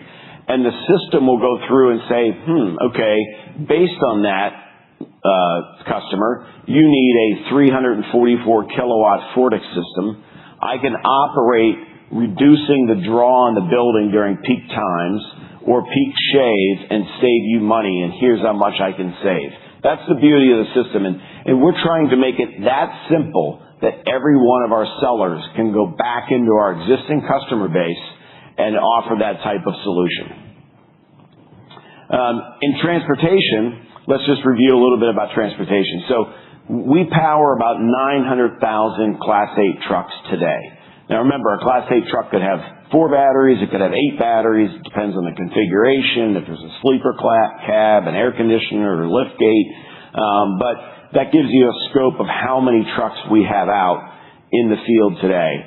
And over half of those have an ACE embedded chip in them. Now what that chip does is it monitors overvoltage, it monitors heat, it gives recommendations if the battery's reaching end of life. And so if I'm a maintenance mechanic in a fleet, I don't need to go in and open up all the battery compartments and check all the batteries, say the fleet maintenance intervals every 90 days. All I do is pull out my phone, I stand next to the truck, and I tap on it, and the system goes out and touches all the batteries and gathers that data. And people use that a lot. 4,000 times, we have 4,000 active users every month that do that exact same thing. But the best part about us is all of this data comes back into our system. So we have a vast database of how our customers use our equipment. And this allows us to do some unique things. So we can monetize assets, we can develop predictive maintenance programs for our customers, or we can optimize fleet sizes for customers. But the most important thing it does is create a stickiness relationship with our customers. They value our service as a long-term solution provider because we are so embedded within their products. So let's talk a little bit about the market. I know Sean showed the overall picture of the market. Our market is just over $8 billion. It continues to grow. There's a lot of good market tailwinds that will continue to grow. There's conversions from internal combustion to electric lift trucks. That trend continues to happen. A lot of customers are pushed that way because of regulations in the states in which they operate. Also, some companies, maybe they have a sustainability goal to reduce scope 1 and 2 emissions, just like what we do as a business. So they may look to convert their internal combustion trucks to electric. So we see the market potential continuing to grow. Electric trucks do have a lower cost of ownership, and there are a lot of advantages to go that way. And then on the transportation side, fleet operators, their requirements have changed. There's more electrical components on a Class 8 truck. That puts demand on the battery. And then also there's anti-idling laws. No longer in a lot of large public spaces can you just leave your tractor trailer run while you're unloading your goods on the street corners of New York, but you have to shut that off. That turning on, turning off, turning on, turning off is a cyclability issue, and it's a lot of strain on the battery. And then as Sean mentioned, just the overall increase in electrification and the drive for energy security, it really gives us that we're an expert to solve a lot of these common challenges for our customers. So if I look at just a few points about why we win. So we are a recognized leader in forklift power systems. We know that. We produce lead acid, which we have for 100 years. We produce TPPL, and we also produce lithium ion. So we sell all chemistries. We're chemistry agnostic when we go into customers. We sell up to 5 different type of charging systems. Chargers, when I started, we had one charger. That's it. You had a charger, you plugged it in. Now we have fast chargers, opportunity chargers, wireless chargers, outdoor chargers. We have all different types of charger solutions. So we continue to invest in that type of product development. We're a customer-centric solution. You've heard that several times. Keith mentioned it. Mark mentioned it. Our knowledge of our customers, we can help our customers with operational challenges they face because we've seen other customers in the same industries. And we have that knowledge base from all the data devices and all of that. Many times we can go into a customer who's operating a cold storage application, and we can bring to them solutions that we've seen work in other cold storage applications. So it allows us to tailor our solutions for our customers, which is a real unique a differentiator for us. And then, we have an industry-leading team. Keith talked about it, our service organization. Wherever you are in the world, if we have customers in Germany and they ship products to Phoenix, Arizona, they typically look to EnerSys as the company that's going to provide them turnkey coverage anywhere in the world. So we are extremely unique in that. So again, this is just a few of the items. Again, our deep install base and our leading market positions, and then some of these are really why we have a right to win. So if I talk about EnerGize and how it affects IMS, optimizing our core, the first and foremost, we're going to continue to drive next generation TPPL and lithium ion, right? So that is a key for us. We also have a new charger line. You can see it out here in the display area. That's going to be a game changer for us.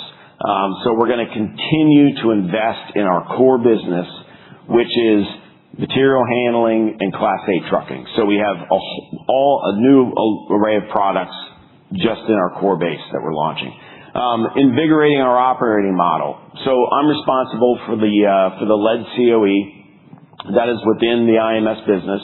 IMS is probably the biggest consumer and seller of lead, so it sits within our business. But we operate the lead COE and we make the engineering development decisions. We do the manufacturing, the distribution, all of that. As Sean mentioned, the procurement, it makes logical sense. We've seen a lot of synergies between our European factories and our American factories all operating under that same umbrella.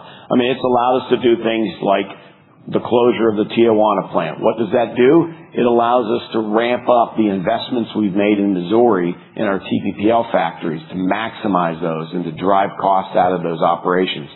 Same thing in Monterrey, Mexico. We closed that factory. It ramped up our factory in Kentucky, and it's going to offload some of our volume in Poland. It's going to make us a much more leaner, more profitable manufacturing business. And then Sean mentioned, when he talks about accelerating our growth, the biggest growth acceleration I see in our business, I mean, it's going to come from conversions and maintenance free and things like that. But we follow GDP and forklift sales. We track forklift sales. The biggest revenue generator for me is the Fortix opportunity, because now I can go back into the exact same customer I'm talking to today. I don't have to meet a new customer. I can just talk to the exact same person and solve another problem for them that they have. So we really see that is the driver for above market growth, and that's where we really want to see. We're excited about that in the future. A few of the additions, and you'll see these in the back, and we can talk after the venue, but TPPL, so we've extended the range. If you think about thin plate pure lead, it was a product that fit about 65% of the applications. If you got into a really heavy duty application, we would tell you, thin plate pure lead's not for you. You probably have to stick for flooded.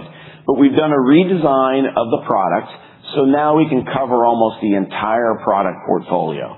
So why are we confident in growth in TPPL? Because now I can sell it everywhere, right? I can sell it in a lot more applications. I'm giving people a lot more power than the old system.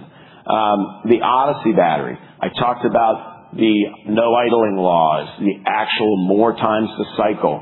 We've developed the Odyssey Evolution. It's up to 2,000 cycles. That's about 33% more than the industry is in terms of trucking batteries. So that gives us a great opportunity to provide customers the ability to turn their truck on and off a lot and still get the long life they expect. Mark talked a little bit about our lithium-ion chemistry. We're moving to a Generation 2, an LFP chemistry type.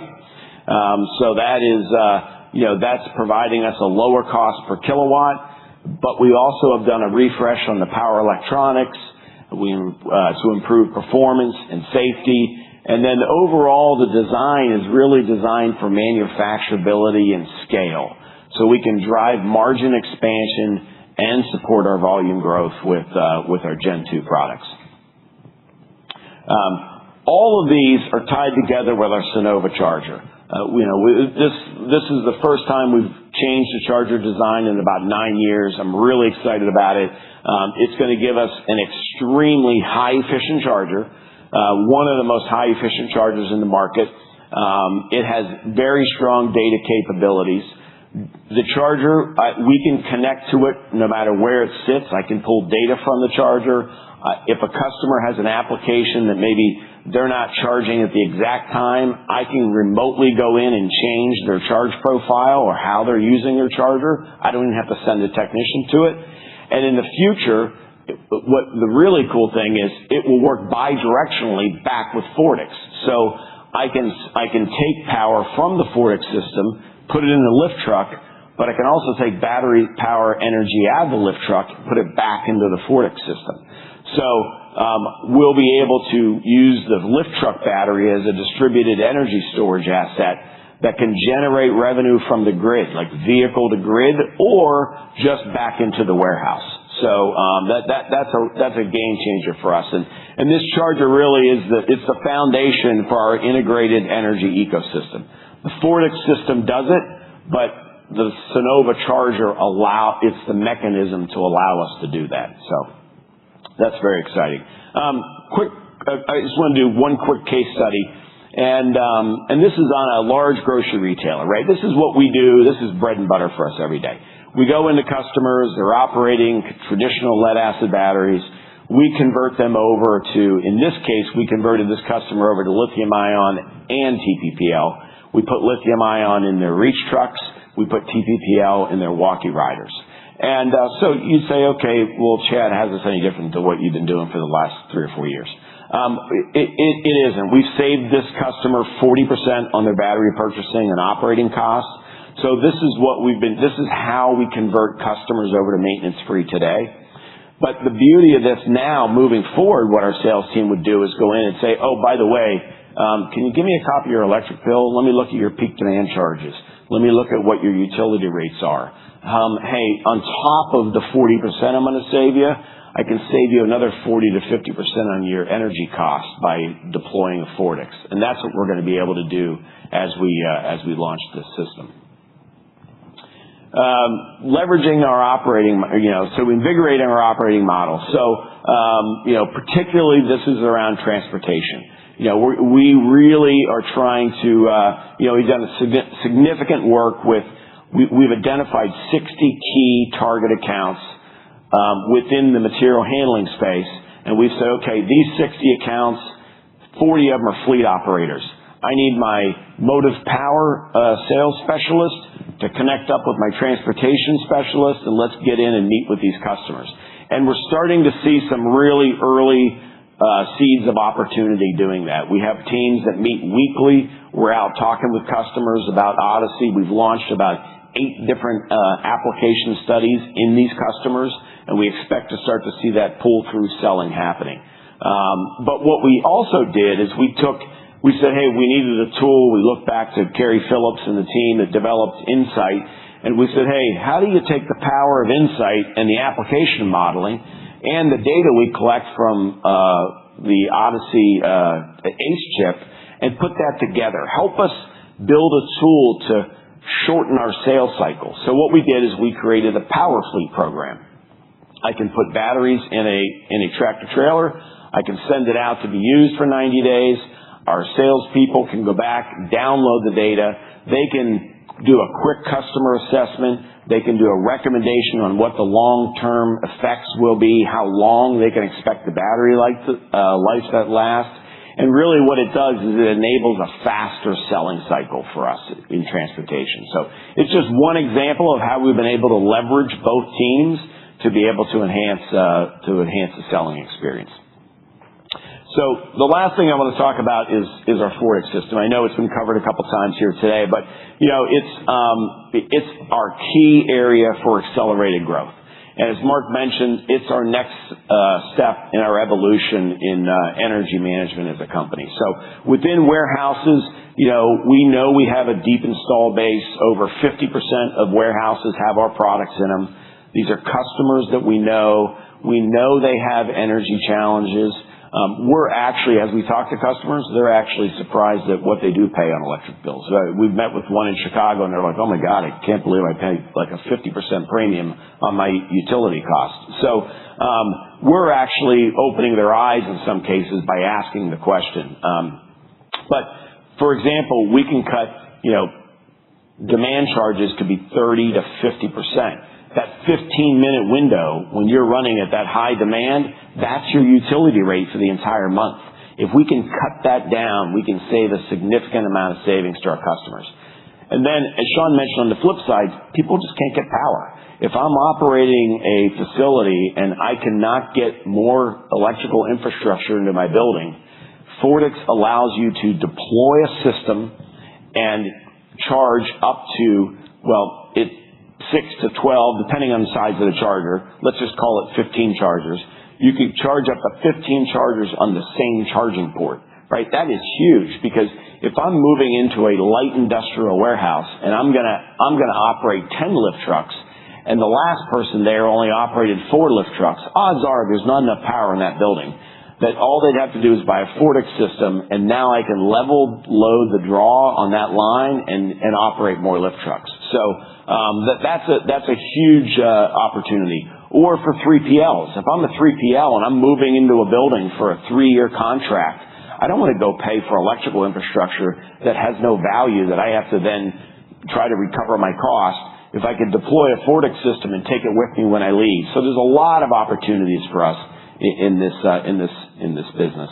But now that you've seen the benefits of the Fortix, I just want to spend just a few minutes talking about the early traction and what we're seeing. We don't have a product yet that's fully approved. Mark's team's working on the UL approvals. But we have gone out with customers. We have 5 active sites that we have running today. We've had 15 pipeline discussions with customers that are excited about it. That we actually said, hey, we're going to do our 5 pilot sites. These 15 other people would do pilots with us tomorrow, but we kind of stopped and said we need to get through the approval process and get all of our UL before we launch any further. But if you looked at just those customers, there's over 475 targeted locations that we could go after with these customers. These are trucking customers. These are logistics customers, cold storage customers. And these are all people that we know, that know us, that have known us for 20 years, right? So that's the beauty of this product is I don't have to go find a new customer. I don't have to establish a relationship. I can walk into all of our customers today, find ones that benefit from Fortix, because there'll be certain regions of the country that do and certain regions that don't, depending on utility costs.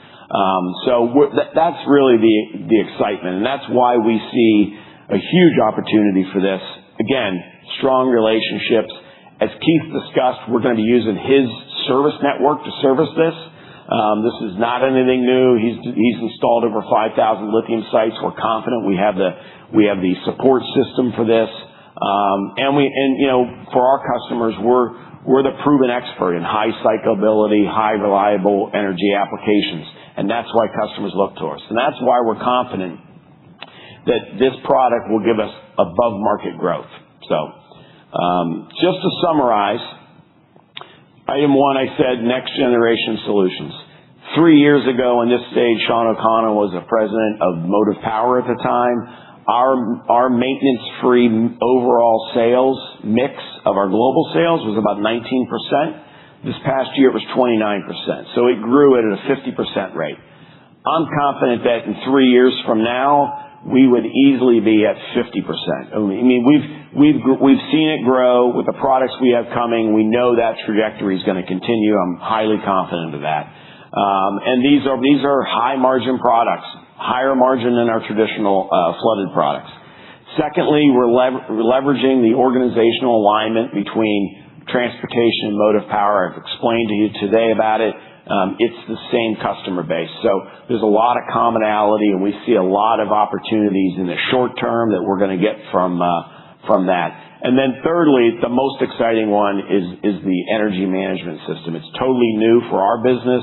Our sales team loves selling new stuff. We try to hold them back a little bit because they'll just keep selling and selling. So especially they love to sell the new stuff, but I'm highly confident that as we fully launch the product and we get into the end of fiscal 27 into fiscal 28, you'll see more and more Fortix becoming a larger portion of our business. So thank you very much. I would say that during the break, again, check out all the products back in the hall.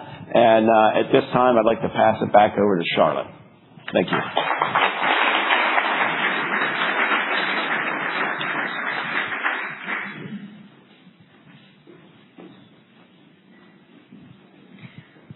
Alrighty. Well, great. We're just going to take a quick break here. So let's see, it's 10:21 now. Let's take a 10-minute break and return back at 10:31. And we'll see you then, both online and in person. The next time we do this, we'll have to find a different place to let you guys take a break instead of out with all of our great products. But thank you welcome back, everybody. Thanks for coming back in room. Thanks to those that were on the webcast having a break there just now. We're excited to get started again.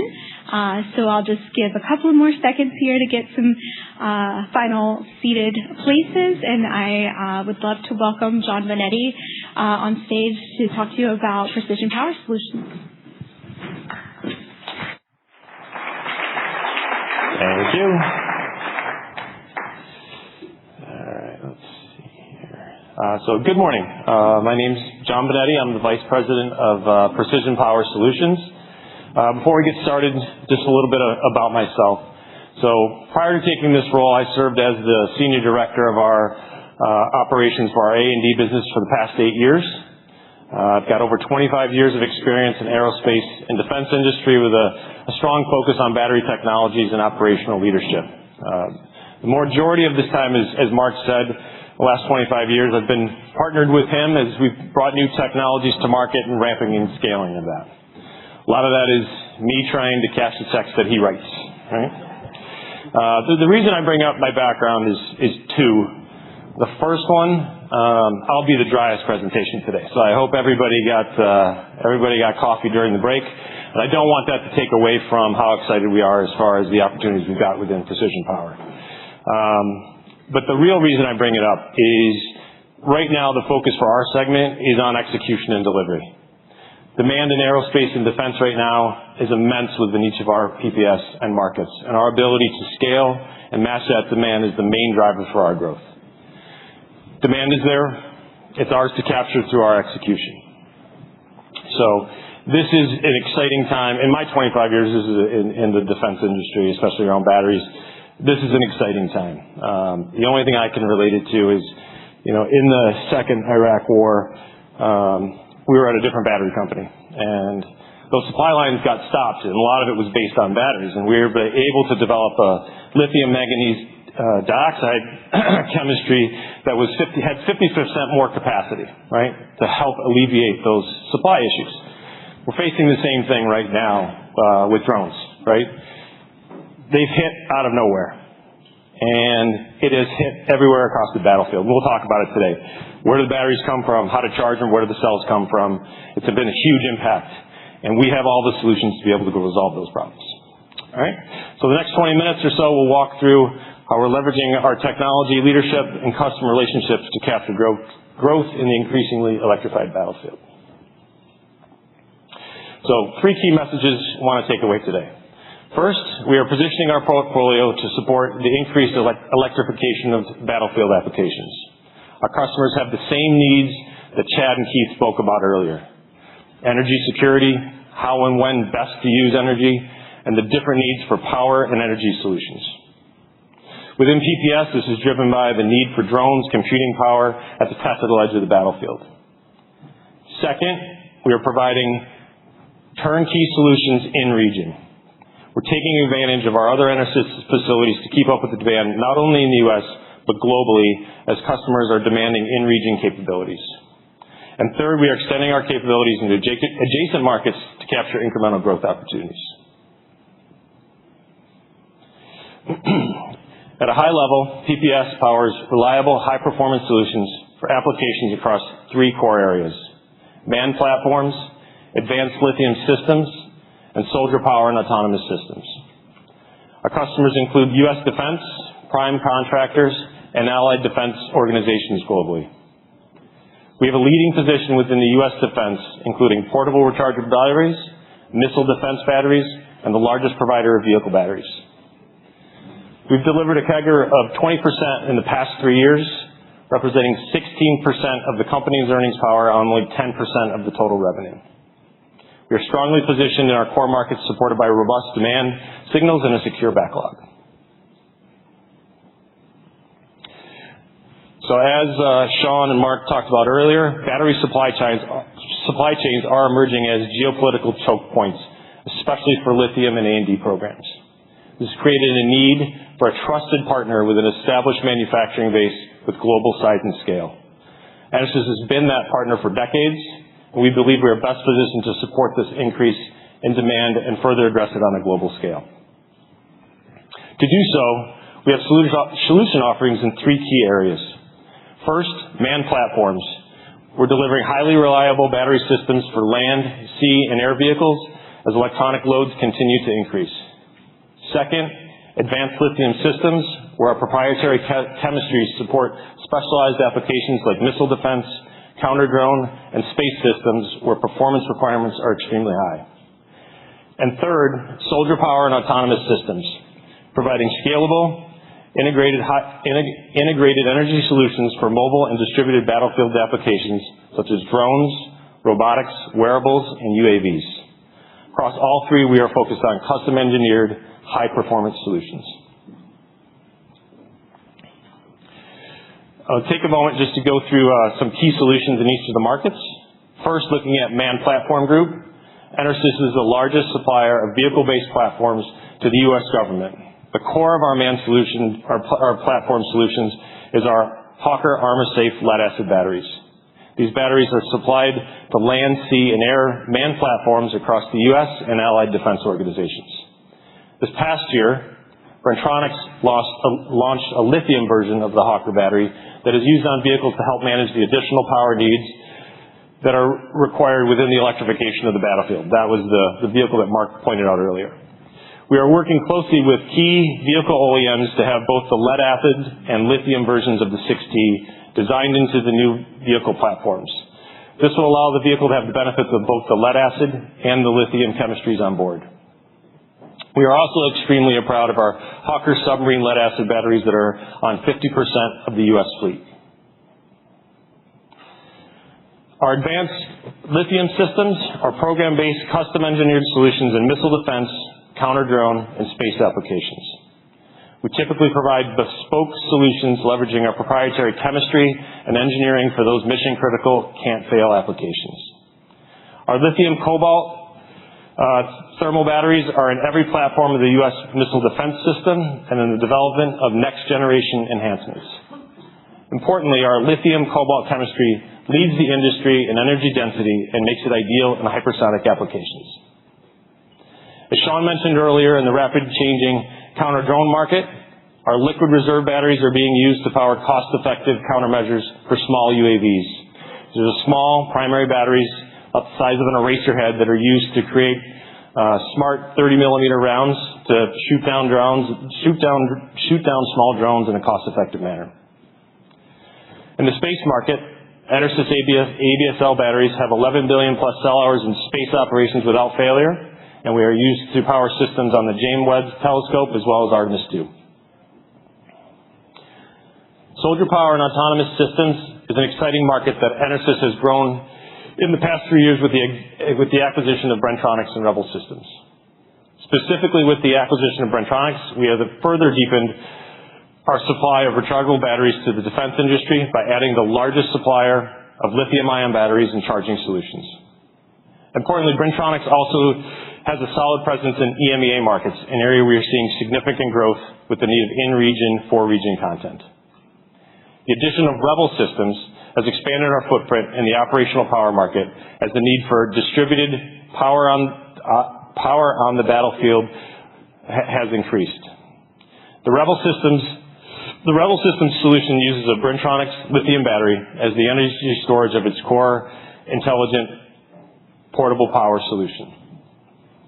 These solutions offer resilient, intelligent power distribution, managing the power needs brought about by drones, AI, and computing on the battlefield, which all represent a significant opportunity for us to capture moving forward.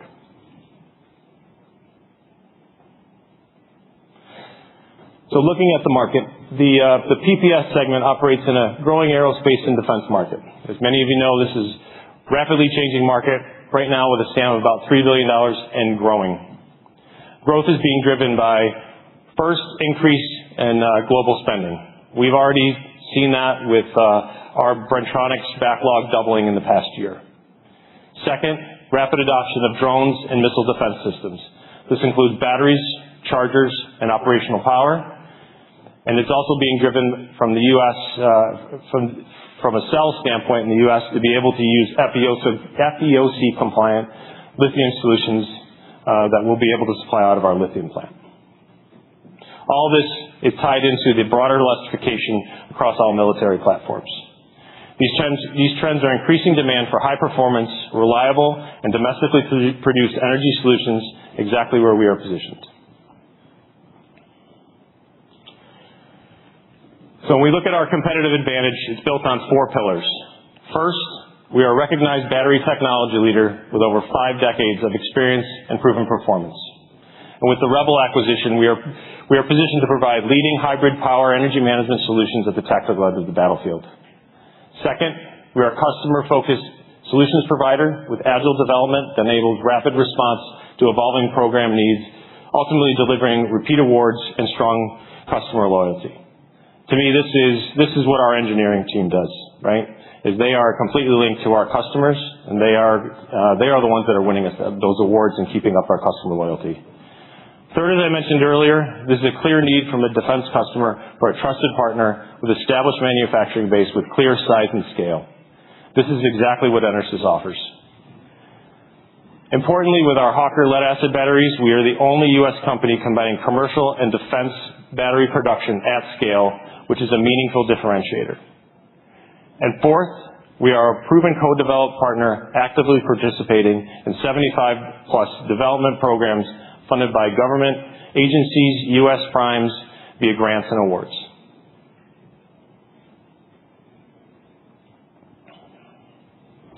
So when we talk about EnerGize and what it means to the PPS group, we are executing the EnerGize framework across PPS with a focus on 3 priorities.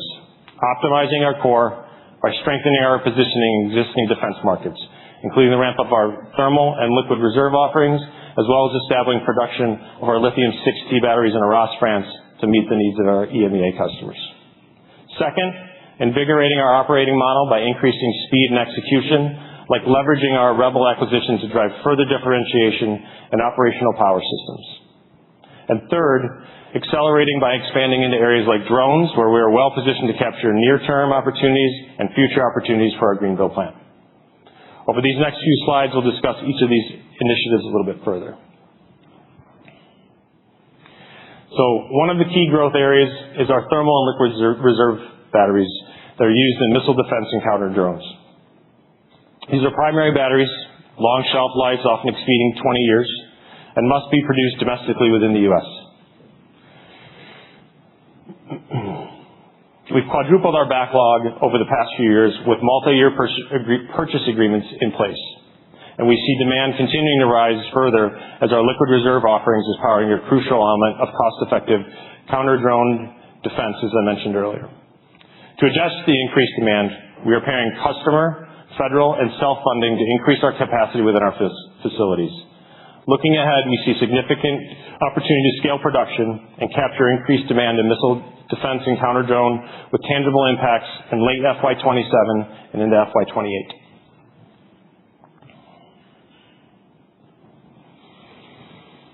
So the Bren-Tronics, and especially the Rebel acquisition this past year, has given PPS a technology differentiation that extends beyond chemistry. Today's battlefield remains heavily dependent on generator-based power, which drives a critical reliance on fuel resupply operations and making those supply lines high value and vulnerable targets. The increasing need for resilient, distributed, low-signature power solutions is driven by the power demand and computing needs at the tactical edge of the battlefield. The Rebel Hypersystem can address this need by using the Bren-Tronics Lithium-6T as the energy storage component of its intelligent power management system. It can gather power inputs from tactical generators, vehicle power, and renewable inputs such as wind and solar. The Rebel Hypersystem will then intelligently optimize power flows, store energy, and reduce generator runtime, distributing power to where it is needed through a resilient, secure microgrid. The Rebel system is able to add hypernodes and storage modules to scale power up to 15 kilowatts and energy up to 60 kilowatts. The results are a continuous, efficient, low-signature power that is able to be used anywhere, anytime, and reducing the need for generator fuel. The Rebel systems are currently being evaluated on mounted and dismounted solutions in the Army, and we anticipate tangible impacts starting in late FY27 and into 28. So as we think about accelerating growth, a key focus of ours is capturing opportunities in drones. Within the A&D market, the differentiation starts at the cell level. and we have a deep expertise in lithium cells that can power these drones. While we're in the early stages of this opportunity, we see clear paths for both growth in the near term and the medium term. For the near term, we are focused on smaller handheld drones requiring individual battery packs, some of which you see outside with Kyle. These packs are currently in development, and we've recently delivered prototypes to the Army for evaluation.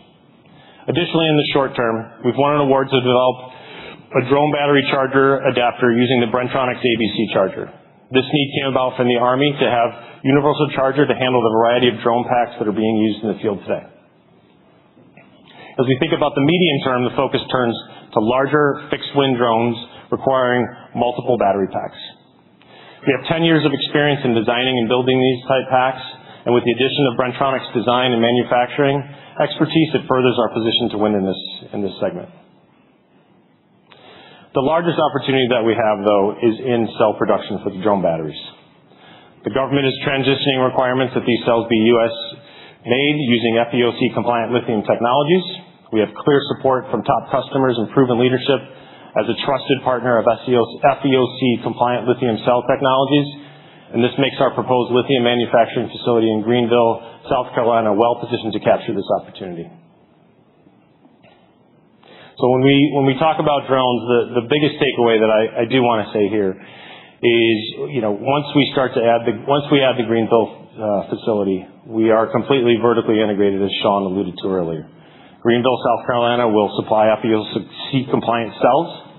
Bren-Tronics will supply battery and charging solutions, and Rebel will be able to supply operational power solutions to be able to power the chargers from Bren-Tronics.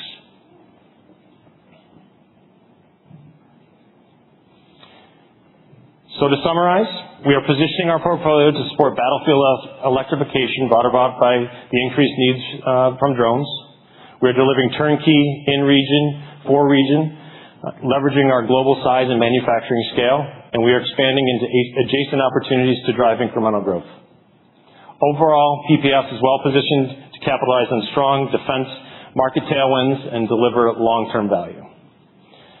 So thank you, and it is now my pleasure to hand over things to someone who has provided our team with strong leadership and guidance, and who is not only a great teammate, but a great friend, Andy Funk.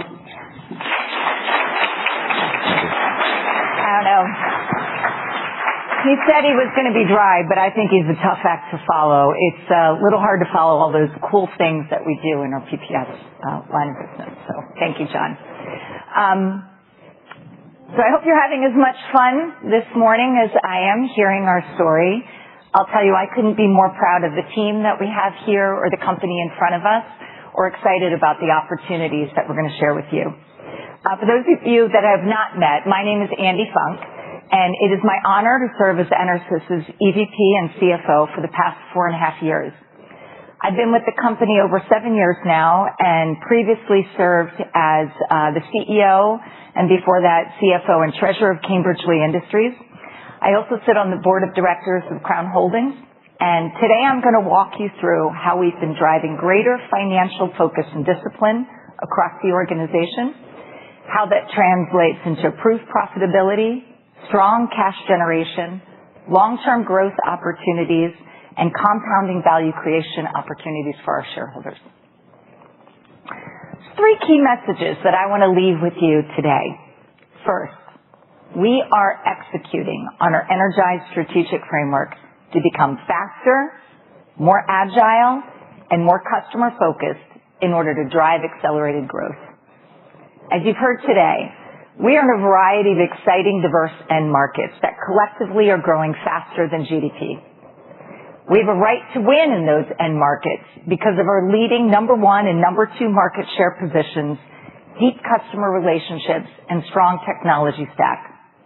And we're doubling down on those focused growth opportunities that you heard about today that leverage those leading market positions and our differentiated tech platforms to make us uniquely positioned to expand our share of wallet with our existing valued customers. Second, we have enhanced our cost discipline across the company, which has driven margin expansion. Going forward, our disciplined approach will further compound that margin acceleration from the positive operating leverage that we expect to gain on our accelerated growth. And finally, we have a flexible balance sheet and we generate strong free cash flow. Coupled with our disciplined approach to capital allocation, this will give us optionality for investment decisions and also enable us to continue to return excess capital to our shareholders. So let's take a look now at our financial results over the last 3 years, which reflect the benefit of our increased organizational focus and discipline and begins to foreshadow our future financial trajectory. We've driven meaningful improvements across key metrics. While net sales have been relatively stable, our focus on managing costs and making disciplined investment decisions has resulted in our adjusted operating earnings growing faster than sales and our adjusted EPS growing even faster than adjusted operating earnings. This progress is supported by a focus on product price and mix, OpEx discipline, footprint and manufacturing optimization, contributions from recent acquisitions, and the benefits of our stock buyback program. The key point, our disciplined operating performance has driven increased cash flow, which we are strategically reinvesting in targeted customer-focused growth areas where we have a right to win that will drive accelerated growth in the future. And going forward, we expect that acceleration in top-line growth will have a compounding impact on earnings through positive operating leverage that the additional volume will bring. We've made significant progress while also intentionally positioning ourselves for future compounding shareholder value creation opportunities. From a portfolio standpoint, our successful acquisitions like Bren-Tronics and Rebel are synergistically expanding our capabilities and unlocking more growth opportunities in our strategic areas of focus. We're also streamlining our manufacturing footprint. We're leveraging our lead-acid center of excellence that Chad talked about to further take out fixed costs by closing 2 of our manufacturing plants in Mexico and intentionally increasing our 45X benefits by transferring that volume to our U.S. factories. On the operational side, we have fundamentally changed this company through our EnerGize strategic framework that Sean kicked off about a year ago, which are now operating with more discipline and financial rigor. As one example, in Fiscal Year 26, we took out $80 million of annualized costs through strategic organization realignment, optimization, and efficiency gains. So it's not a one-time action, but it's really a change in the way we're running this business. At the same time, Mark enhanced the focus of our engineering teams to execute faster on new product introductions through a more customer-focused approach. We removed redundant layers of management, which has enabled us to move faster with greater alignment across the company. And as is evidenced when you have a moment to look further at the product showcase we have in the back.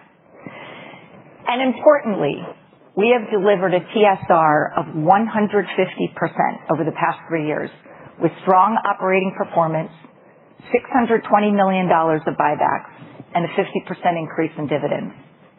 And as a reminder, we still have $875 million outstanding from our previously announced $1 billion stock buyback program. All of this supports our strong shareholder returns and strengthens both our margin profile and long-term ROIC. One of the strongest attributes that EnerSys has is our ability to generate significant free cash flow. We've delivered $1 billion of cumulative free cash flow over the last 3 years, driven by strong operational performance, disciplined capital spending, and improved working capital management. Looking ahead, given investments we've made over the past few years in our manufacturing footprint, we expect to deliver significant revenue growth without the need to increase capital expenditures proportionately. We expect normalized CapEx to be in the range of $70 to $80 million per year, which is below our current level of annual depreciation and also before the impact of our planned lithium plant. Additionally, the continued focus by our COEs on working capital will drive further cash flow generation. This will give us flexibility to both invest for growth and continue to return capital to our shareholders. We have this flexibility because we are committed to maintaining a strong balance sheet. We have low net leverage. At 1.1 times EBITDA, we have ample headroom below our 2 to 3 times target ratio to provide optionality.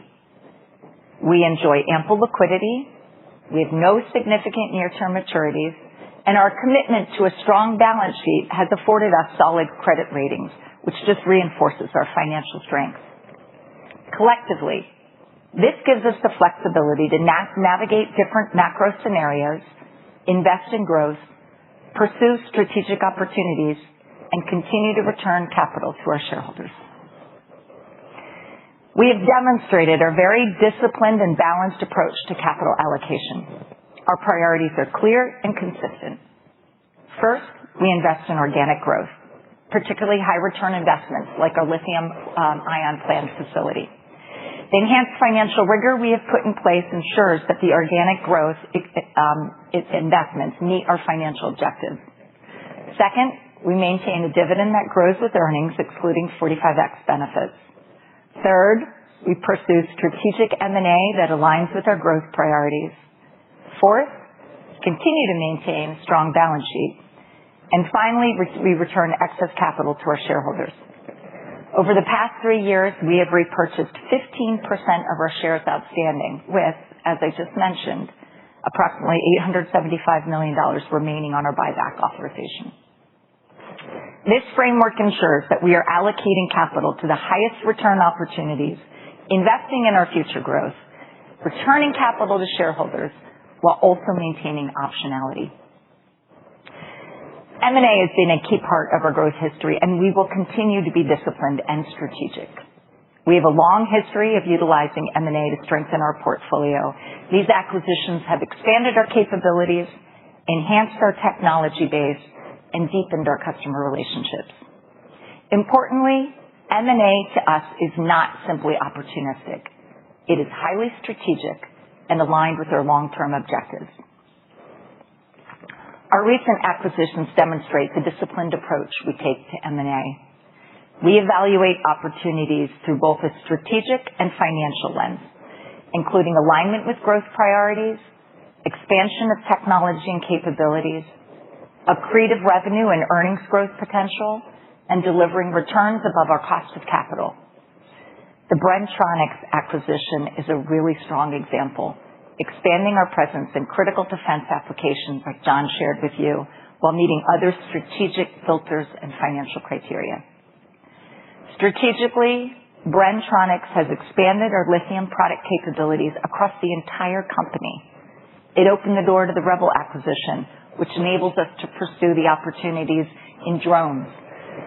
While simultaneously, it has deepened our trusted relationship with the U.S. military and bolstered our geographic reach. And ultimately, it has increased our share of wallet with global customers in high-growth markets. Financially, it has been accretive to both revenue and margins, delivering a return that exceeds our weighted average cost of capital in a high-growth market. As everyone in the room may be aware, we are operating in a very dynamic policy environment, and I am very pleased to say that we have positioned ourselves well to benefit from these changes. Key benefits to our shareholders include favorable tax policies, as well as significant value from 45X benefits, which are reported as a reduction to cost of sales and not subject to taxation. In fiscal year 26, we recognized $159 million of 45X benefits. All of the benefits here have been optimized by our proactive actions to take advantage of opportunities and mitigate exposure from the policy changes, such as optimizing our manufacturing footprint, onshoring production, diversifying our supply chains, and insulating our shareholders from any remaining costs of tariffs through pass-through pricing. The result of our strong execution is a more resilient and regionally aligned operating model. As you've heard us discuss today, our planned lithium-ion facility is a very important strategic long-term growth investment. This project expands our domestic manufacturing capabilities, strengthens our supply chain resiliency, and positions us to meet the growing customer demand. To be clear, the Department of War is asking us to make this investment. From a financial perspective, this investment will be phased over multiple years. It will be supported by external grants and incentives, and it can be funded through our own existing cash flow. This is a high return investment aligned with structural market demand. And importantly, the revised scope, which Sean shared with you, of our lithium plant significantly de-risks this investment and is a great illustration to me of the new targeted customer-focused approach that we're making, investing where we have a right to win in high-growth areas while maintaining flexibility to adapt to technological advancements that best meet our customers' evolving needs. You've begun to see our earnings growth potential this past year. And as I mentioned earlier, going forward, accelerated top-line growth will have a compounding effect on our bottom-line results. This slide is what it is all about and what I'm most excited about, the compounding top-line growth in front of us. At first glance, our business can seem a little complex, but really it's not. You've heard common themes today from all of our segments and presenters. Our customers are struggling with the same challenges, and we're helping to solve those issues with transferable technical and service offerings. Our growth outlook is supported by market growth with very clear focused initiatives to drive incremental growth across each of our segments. So the keys highlighted for NIS: growth at our communications, data center, and industrial power and utility markets are being driven in large part by the build-out of artificial intelligence and network infrastructure fortification. Simultaneously, labor scarcity is driving the need for intelligence to support energy solutions. These drivers provide a strong market growth base, but as we look ahead, we expect our data center Noir lithium-ion data center offering, our services expansion, and our XM Edge launch to provide incremental growth over and above the market. And in IMS, as Chad discussed, our material handling and transportation markets are expected to see continuous growth as they naturally recover this year and are bolstered by material handling and transportation synergies that Chad talked about, as well as ongoing ICE to electric conversion and forklifts. We expect additional growth in IMS to come from our customers' ongoing enthusiasm for our maintenance-free solutions, including our next-gen lithium and chargers. And we're also excited to be able to expand our market share expand our share of wallet with these existing IMS customers through our BESS solution, which we are launching this year. Then in PPS, as John shared with you, there's significant growth across our manned platforms, advanced lithium systems, and soldier power and autonomous markets, primarily driven by the increased defense investment and the electrification of the battlefield. We're seeing incremental growth opportunities with the ramp-up of our thermal and liquid reserve offerings, operational power systems growth, and the lithium cell offerings for drones and UAVs. Our planned lithium plant enables us to meet this rapidly growing demand with the highly valued FEOC-compliant lithium batteries that our customers need. So now this slide is going to pull together everything you've heard from our team today, how our long-term financial framework provides a clear path to shareholder value creation. First, most important, top-line growth. We anticipate 4 to 8% annual growth revenue driven by both market growth inherent in the diverse end markets, as well as targeted incremental growth initiatives. We believe that our diversified end markets will grow above GDP at approximately 3 to 5% in the aggregate. On top of that, we plan to leverage our leading market positions to expand our share of wallet with our existing customers, in which we expect to deliver an incremental 1 to 3% of growth on average per year. As you've heard today, we believe we are uniquely positioned to offer our customers integrated solutions in Fortive BESS, lithium data center, and FEOC-compliant A&D offerings. Our revenue outlook takes into consideration that fiscal year 26 reflects very early wins of growing faster than our end markets. I'd like to note that we recognize not every one of our markets will grow at the same rate every year, but it's our diversification and resilient business model will enable us in the aggregate to absorb market-specific nuances. I'd also like to point out that our targeted new growth initiatives will still be in early innings over the next few years, enabling our growth rate to expand as these offerings take off. With profitable growth and disciplined cost management execution comes the compounding impact of operating leverage. coupled with efficiencies generated by our centers of excellence and higher margin offerings such as our maintenance-free conversions and our new targeted growth initiatives, we expect to deliver 50 to 100 basis points of margin expansion per year. With this earnings growth, we will leverage our strong free cash flow conversion and disciplined capital allocation to reinvest in M&A and stock buybacks, further optimizing shareholder return. This framework is dynamic and both achievable and sustainable over the long term. In the near term, you'll see higher return coming from margin expansion with the full year impact of the fiscal year 26 strategic organizational realignment costs taken out, and also the savings from our Monterey and TJ plant closures kicking in. Market growth should accelerate over the second half of the fiscal year as we have the recovery in the IMS markets and forklifts and Class 8. And then it'll be amplified by the targeted growth initiatives we shared with you that'll have a more material impact beginning in fiscal year 28. As volume picks up, our margin and earnings growth will be compounded by enhanced fixed cost absorption in our factories, coupled with our disciplined approach to OpEx. And finally, our enhanced earnings will lead to incremental free cash flow generation, which we will continue to reinvest to further accelerate growth and optimize our shareholder return. So to summarize, we believe we are uniquely positioned to execute our strategy and become faster, more agile, and more customer-focused. This will drive accelerated growth.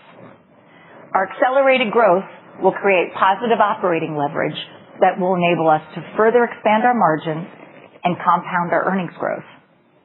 And finally, our strong free cash flow generation and disciplined approach to capital allocation will unlock incremental shareholder value creation. So with that, I'd like to thank you for your time, and I'll now turn it back over to Sean.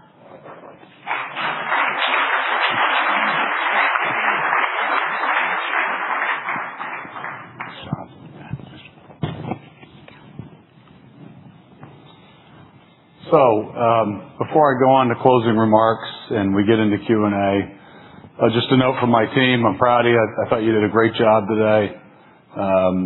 It's clear to me, from 12 months ago to today, just a little over 12 months on the job, that we're operating a different company. So, kudos to you. And John, if you deliver all those batteries, you can be as dry as you want, pal. Now, you can use AI to do the next one. Just get them batteries built. And Keith, I learned something today. The things that most attracted you to EnerSys, I thought it was working with me the whole time. Anyway, listen, it's very important for me that you walk away today understanding the difference in the markets we serve, just how different. So in this large universe of battery, and some very large capacities in the world, and American automotive companies making deals with some of those companies, and purporting to do large energy storage. They can do all that. It has nothing to do with what we're going to do. And our markets are truly unique, very specialized, and for some of them, that the volumes they have to put out, for us, while these are attractive SAMs, for them, the juice isn't worth the squeeze. So that's the biggest takeaway. And EnerSys is focused in those markets where we have that right to win. We have those leading positions. And frankly, we have our customers asking us to solve these problems. It's a very, very good position for us to be in. Those problems are only getting worse, this energy issue and the labor issue. And we're right in the middle of being able to solve that. We do stand alone in our space in providing the end-to-end solution. Many of our competitors provide a piece of this. There is a data center lithium competitor today in this area where our customers are afforded 5 nines of reliability. Keith talked a little bit about this. They're afforded 5 minutes of downtime a year. One of our competitors gives you an email account, and if you have a problem, you send an email and you're guaranteed a response in 72 hours. It just cannot be.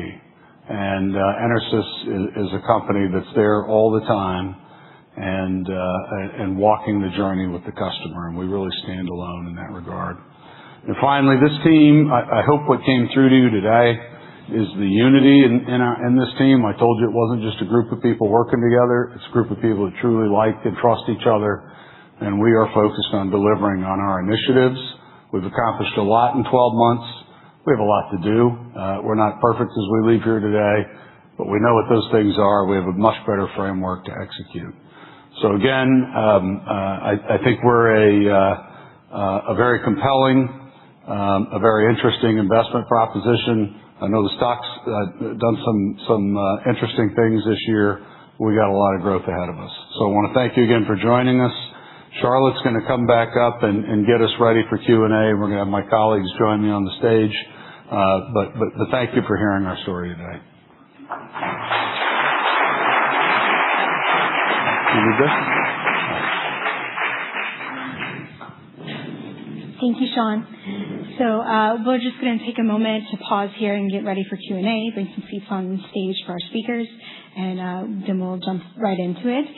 Just a few quick reminders before we get started. Those of you in the room, we're going to have 2 mic runners. We'll have Molly on this side. We'll have Noemi on this side.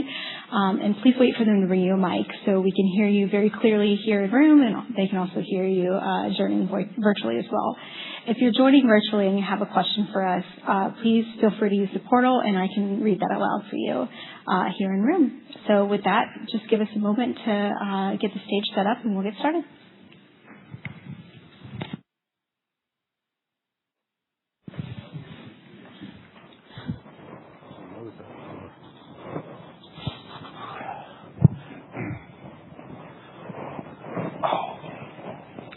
Great. Thanks so much for waiting, everybody. Let's get started here with Noah. Noemi, if you want to, or I can pass off.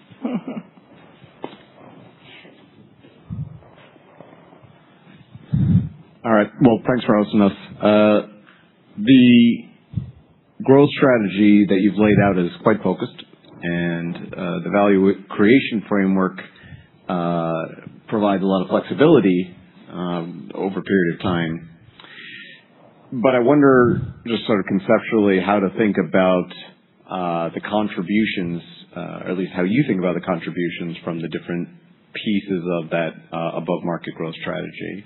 You know, if you take 2%, the midpoint, and take that out 5 years, you're saying, okay, maybe there's $400 million of potential revenue generation from these growth initiatives. So I guess conceptually, how would we think about that breaking out among the different strategies that you've laid out? So, I mean, the important part, no, so thank you. It's great to have you here, is that we wanted an algorithm that could live.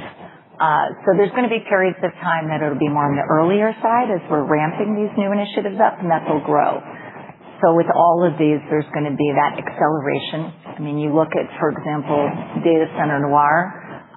You know how much that we're selling of our lead acid business, and right now I'd say lithium and lead acid are probably about the same, but higher growth rate within lithium. So earlier it's going to be a smaller percentage, and then it'll start to accelerate over time, as an example. So we're not giving specific guides for each one of these initiatives, but collectively that's how they'll come together.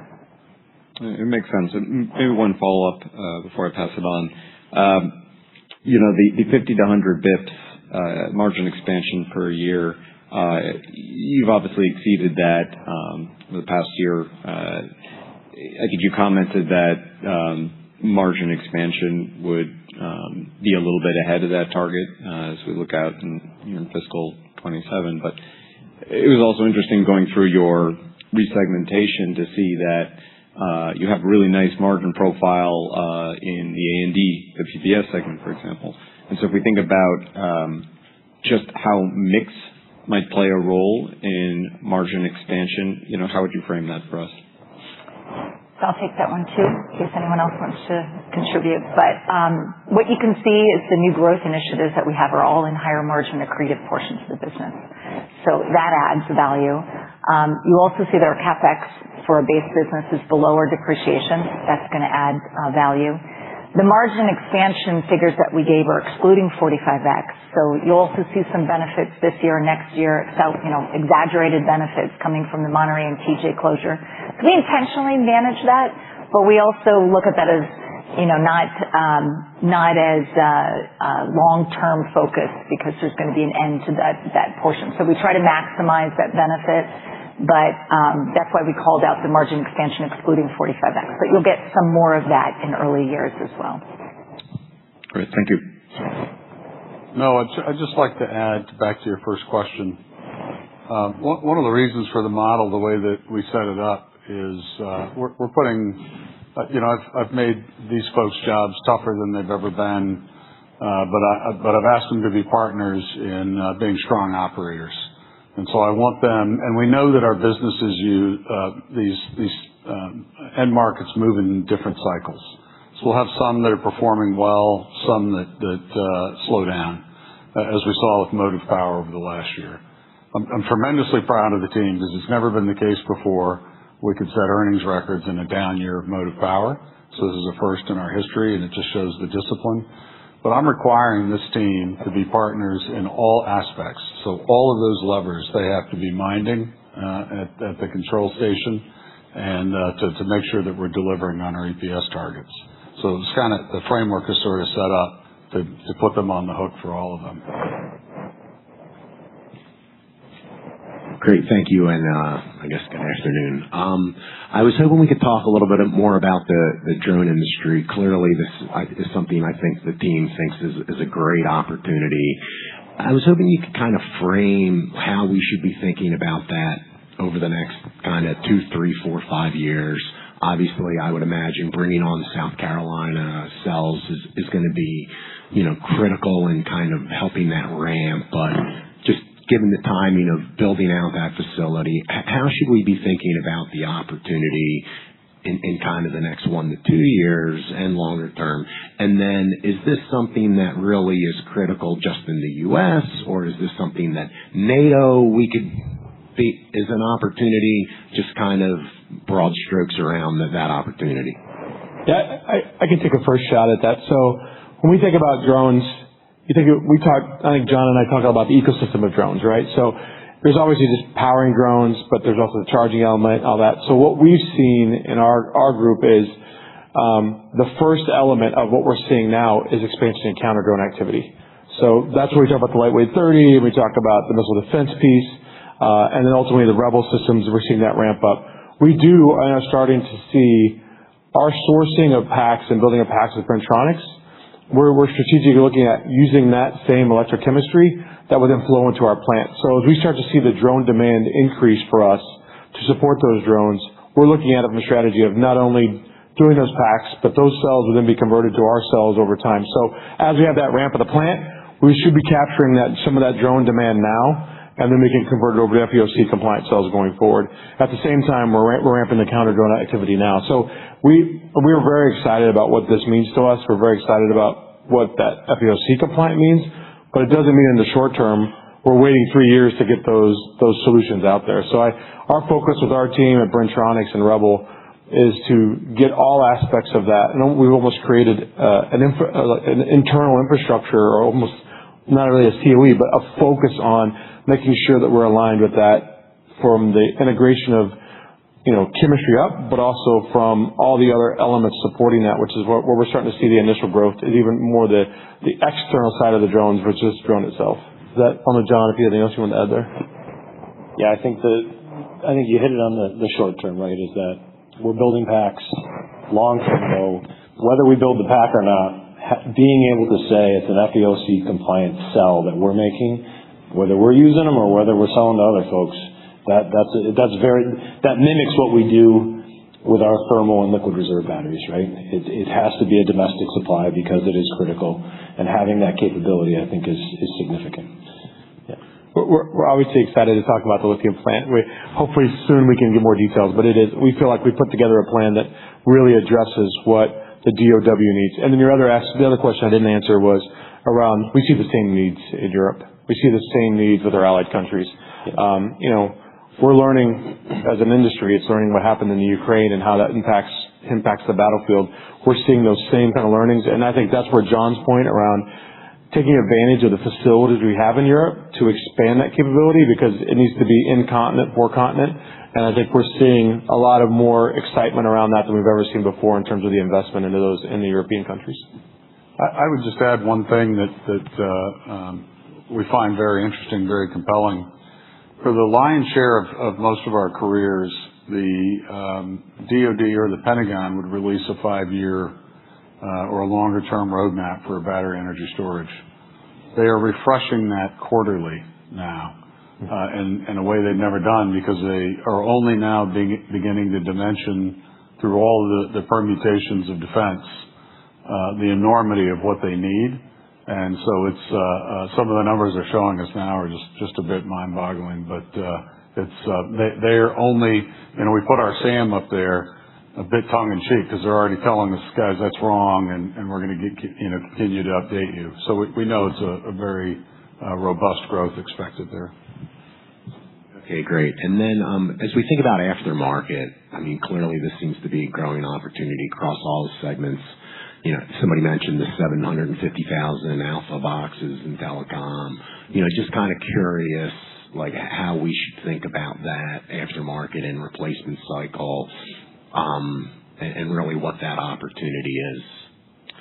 Yeah, for my business, in NIS, I think, the build out and extension of the communication networks continues to provide fuel for growth, right? But on top of that, now we'll have a solution that'll enable certain parts of the network to upgrade and deal with where they're most power constrained. So we should see an amplifier from the continued build out with the new technology that we assume will have more of a value price, aspect to it. But on top of that, there will be spots where the network is constrained today that we'll be able to see a bigger upgrade piece.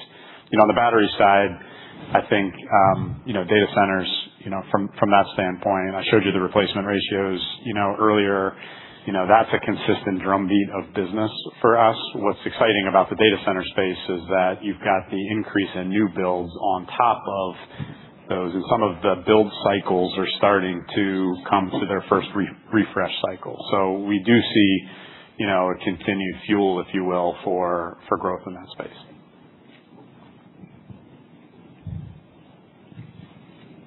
Next question.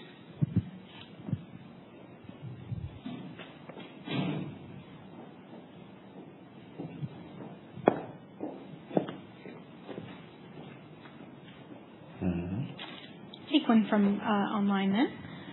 So let's see here. I think Chip had a question over here.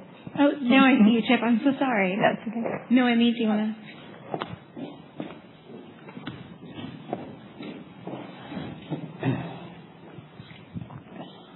Thanks, everybody.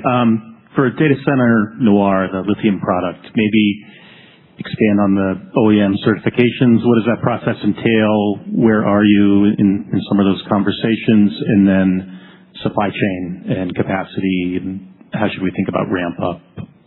Yeah, the things that I'd ask you to kind of look at to determine success, as we go forward are, our announcements around, OEM certifications, service capacity, and obviously early wins. We're trying to be pretty intentional about creating a pull from the end users. If you notice the architecture differentiation that we have, there's a reason to use that product for future builds. But we're also being very intentional about getting the OEM certifications. So we've already seed planted this.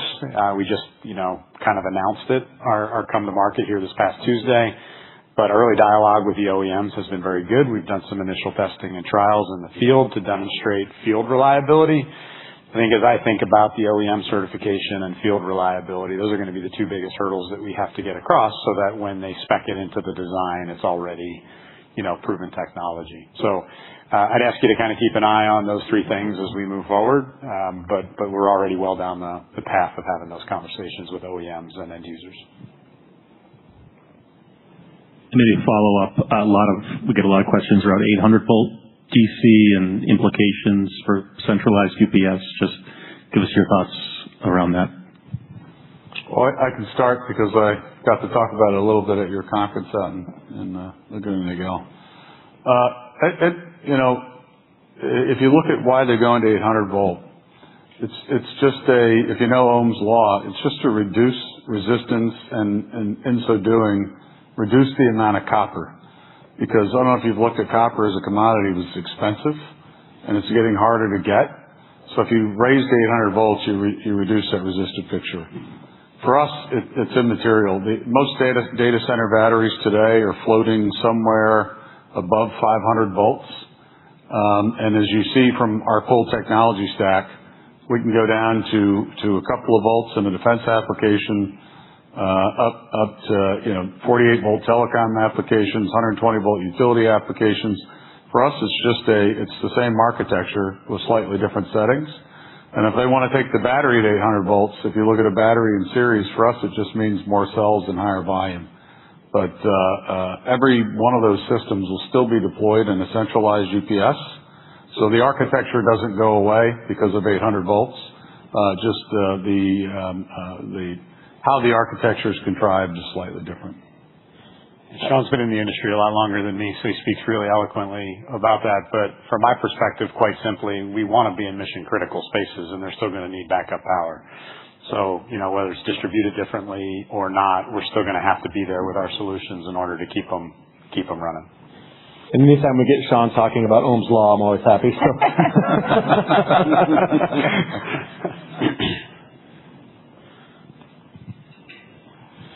Great. Next question.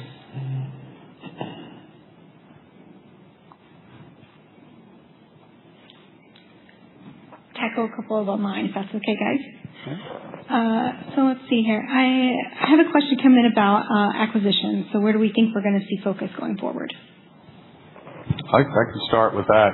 We have some very attractive, it's interesting. It got mentioned today with the mass we've achieved with Bren-Tronics and Rebel in the A&D space.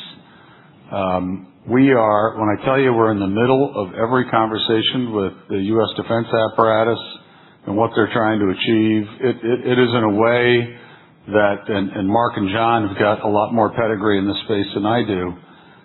It's in a way that we've never seen in our career. These are primary conversations. They're direct conversations. And what we're seeing in this administration and with this, Secretary of Defense, these folks are willing to move fast and forego the normal procurement cycles that they've seen in the past. In fact, they're encouraging it, and they like us because we're not out there waiting for a handout to solve a problem. We proactively solve a problem. Mark and John both talked about it, but we developed a drone battery, put it in the hands of the Army and said, is this what you're looking for? With no program. And they said, that's exactly it. So as you see us lean into M&A, there are further ways and targets out there where we can consolidate even more mass and in some cases chemistry and technology and move even faster and more meaningfully. And again, where we might have had concerns in the past about regulatory considerations here, we have an administration. We actually have the customer, the defense apparatus, somewhat prospecting M&A for us, which is a unique situation. So you're going to see M&A in that lane. We also know, as we have the NOC conversation and services conversation, that we can accelerate through M&A. We have some targets in those lanes that we're looking at. So you could see us. Andy talked a lot about our filter. It's got to be accretive. It's got to be strategic. It's got to check enough of those blocks for us that it fits our thesis. But there's a lot of ways that we can develop those capabilities quickly through M&A. And so if those situations present themselves, we're going to lean in. And as she mentioned, we have a lot of dry powder. Our leverage ratio is very low. Our borrowing base is very high. In addition, our cash generation. So we want to put it to work. That's great. If we kind of stick with A&D, then how would we want to dimension the opportunity across the drone ecosystem? Yeah, say that one more time. How do we want to dimension the opportunity across the drone ecosystem? I can't. Yeah. What do you say? Diminish? What do you? Dimension the drone opportunity. Sorry. I struggled with that. So in the short, from a financial standpoint, I think our immediate impact is with our lightweight 30 liquid reserve product. That we'll start to see those impacts starting mid-year this year and rolling into into next year. That's all built into our 9 to 11% from a growth standpoint. And then I think, in the future, where we're headed with Bren-Tronics, chargers, with the packs that we're building, we'll start to see additional growth probably later into this year. I think, Charlotte, it's important for that question to point out that the reason the anti-drone's hitting first, because that was the first need generated, and that's where the government worked with us to help expand our capacity. So that capacity is actually coming online with those investments that we've been working on to automate that in our facility over the last year. So you're starting to see those other signs in that business where we're seeing, those investments and those needs identified, and we're just, how do we accelerate that? And the lithium plant being one of those pieces of that we're looking at. So yeah, I think you're going to, as John said, you're definitely going to see it there first, because that's the defensive piece is the first one and there's such a different, in the world of drones, offense versus defense is so out of whack in terms of cost. Because we were using a $100,000 device to shoot down a $500 device, right? And so what's great about the solution with the lightweight 30 is you now have starting to even that up. It's great for us because it's a lot of volume and all those type of things, but it's one of the first opportunities to really get that balance back in. That's why there's been such a focus on the anti-drone piece for us. Yeah, and it's Rebel and our hyper system, right? When we talk in the short term, we'll have the biggest impact over what I believe is the next year. Is that it uses a Bren-Tronics 6T battery, and that is what is then being able to use to be deployed and be able to charge remotely. And we're seeing 100%. The interest level there is significant. Those are all in testing, and that will be the one that'll move the needle for us soon. Yep. Great. Just want to check in with our analysts in the room if anybody wants the opportunity to hop back in queue. We'll take Jaden.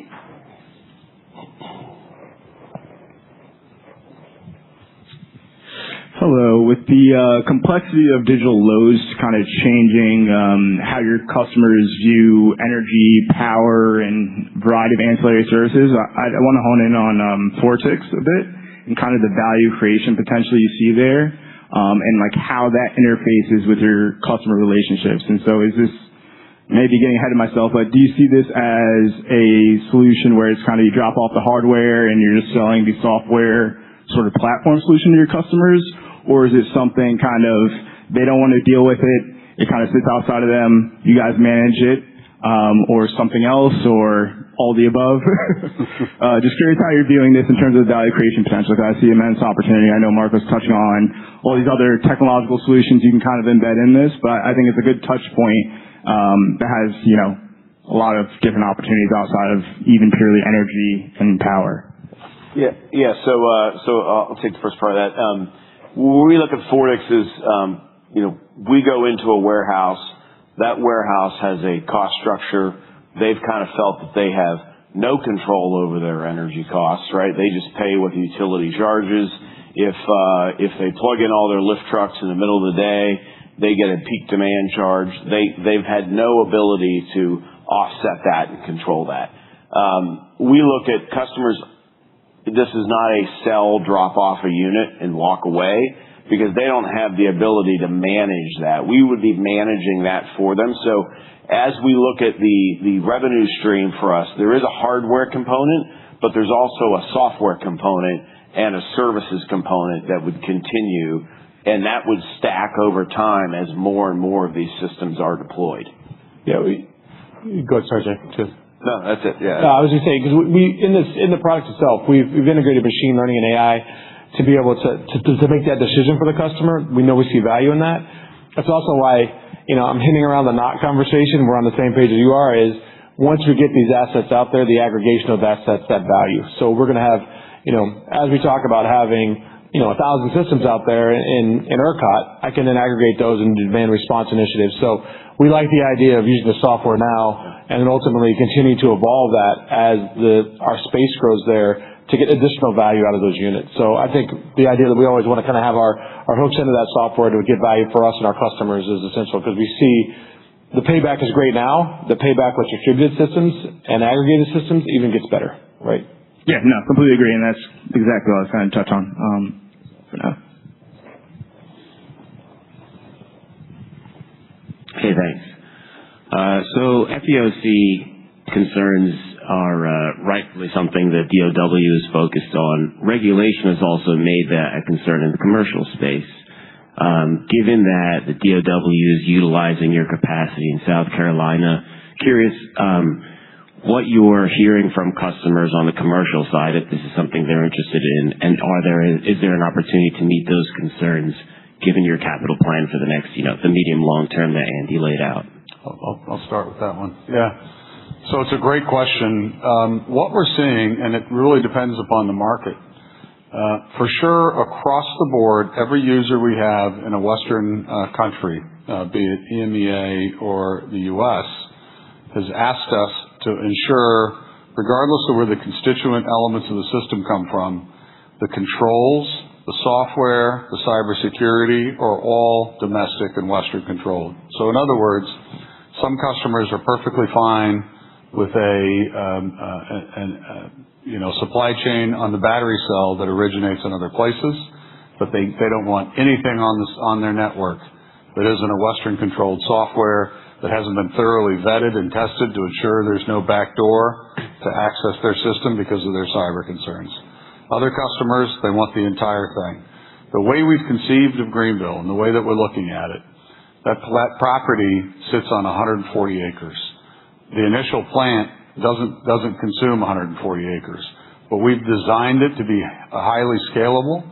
I can't do it today, but I can't wait to tell you about how we're going to achieve that plant and how it's going to be outlaid and designed, because there are certainly applications we can serve out of that plant into those commercial markets where customers are willing to pay for that domestication. And we've talked to the automotives as a potential partner. Again, the volumes are so high. We had a meeting with one of them that you would know in Detroit recently. They're starting at 5 megawatt. It just isn't purpose-built for our markets. So we see a lot of opportunity there, but we want to get the Department of War piece done first. We are designing it to be scalable. 100%. Okay. Another question check. I am happy to take one from online.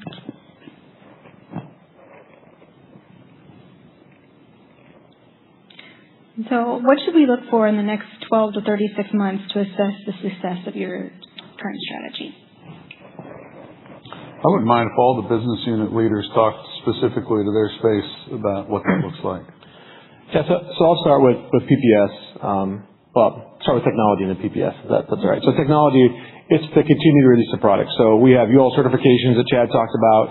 It's, to make sure we get through that with, we're releasing the Motive Power lithium battery in Europe now. We need to release in the U.S. later this summer. So, it's staying on track with the product releases, and then they're going to track the revenue growth. So that is a focus of us, is not losing sight of how quickly we can make sure those things happen. From a PPS perspective, it's execution, to John's point. Our backlogs are the highest they've ever been, and you should be seeing quarter-on-quarter growth in that business, particularly as you get to the back half of this year and you start to see it ramp. So we know that, and I think, John, you and I would agree on this, we know that business, as we are able to execute, we're able to get more orders. So, the biggest concern is, can we handle the volumes? That's why they like us. So our focus there is really about execution and seeing that top line growth, and the bottom line growth will follow with that as we go forward. Yeah, for me, I'd put it in two dimensions. I'd put it in the core business, which from a core business standpoint, with strength in the markets currently that we're competing in, we should continue to see growth and margin expansion sequentially. We are a bit project dependent, so we do have big lumpy project orders that come in. Somebody's building a couple data centers. We supply a lot of batteries, so there's usually a little bit noise period to period. But given the tailwind that we face in the core business, we still see strength in our lead products, so that's an indicator there. I'd say on the growth initiatives, I mentioned a little bit earlier, but on the data center side, clearly it's those three things I said before. One is we've got to work ourselves through the OEM certifications. Two, we've got to continue to put points on the board in terms of longer term reliability and durability. And then the manufacturing and operational supply chain needs to continue to come come forward. I mean, our service business is probably the second catalyst there from a growth standpoint. We are watching closely, new customer acquisition and service, and it's something else that we'll look for to prove success as we go forward. So in IMS, as I spoke, the first one is continued conversion to maintenance-free products. The products we have actually already launched and are launching this year will drive that conversion growth. I personally believe in 3 years, it's at least 50% of our business is in maintenance-free conversion. Later this year, we launch our new charger line. That will tie in nicely to Fortix as we launch that. So I envision the next 2 to 3 years, we have really transitioned to an energy management consultant to our end material handling customers. So obviously this year's a developmental year with pilot sites and things like that. But as we get into 28 and 29, we start to get our feet under ourselves and we start to go out to our existing customer base and solve their energy needs. On the transportation side, we are on several OEM platforms now. There are several other OEMs that we are not on their platforms. We're going to pursue that, but we're also going to pursue a pull-through effect with all of our relationships with the large customers and large fleets that we know today. So, and that process is just starting because we've just really merged these teams in the last few months. Thank you. Last call. We'll take another question if anybody's... Sorry? Molly?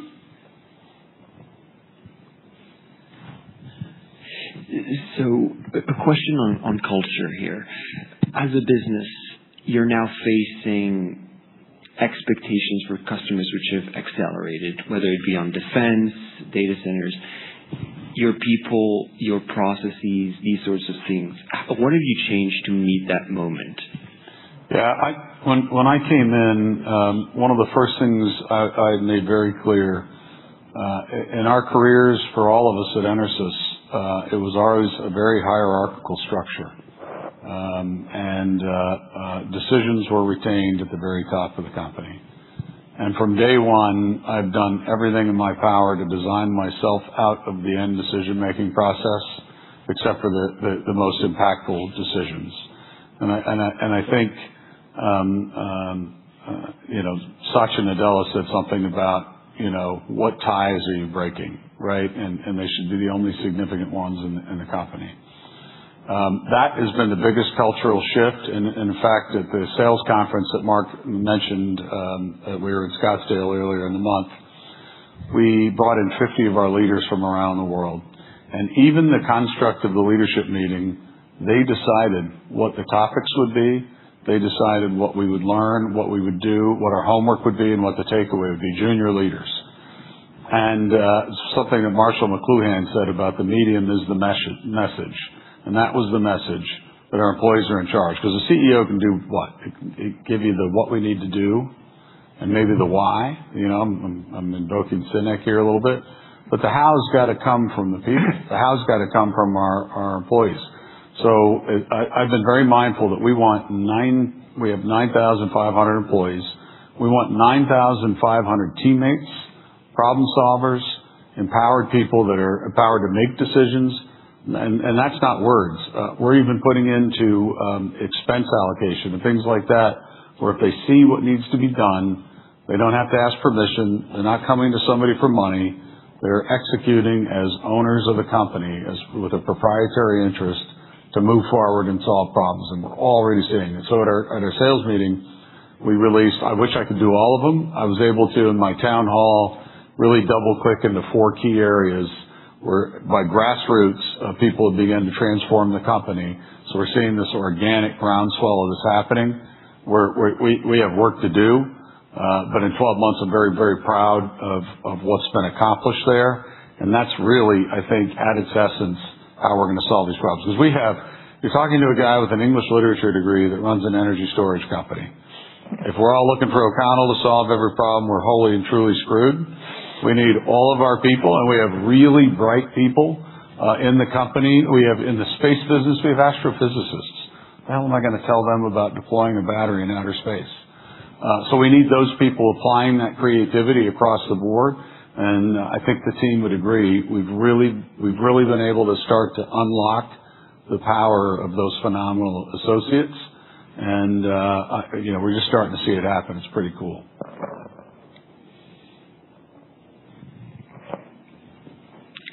All right. If there's no further questions, I would like to take those of us here in-house. We'll go ahead and make our way into the product showcase area to learn more about the products and meet with our management team and have a bit of lunch. For those of you that joined us on the webcast, thank you for being here this morning. And yes, we hope you have a good rest of your day.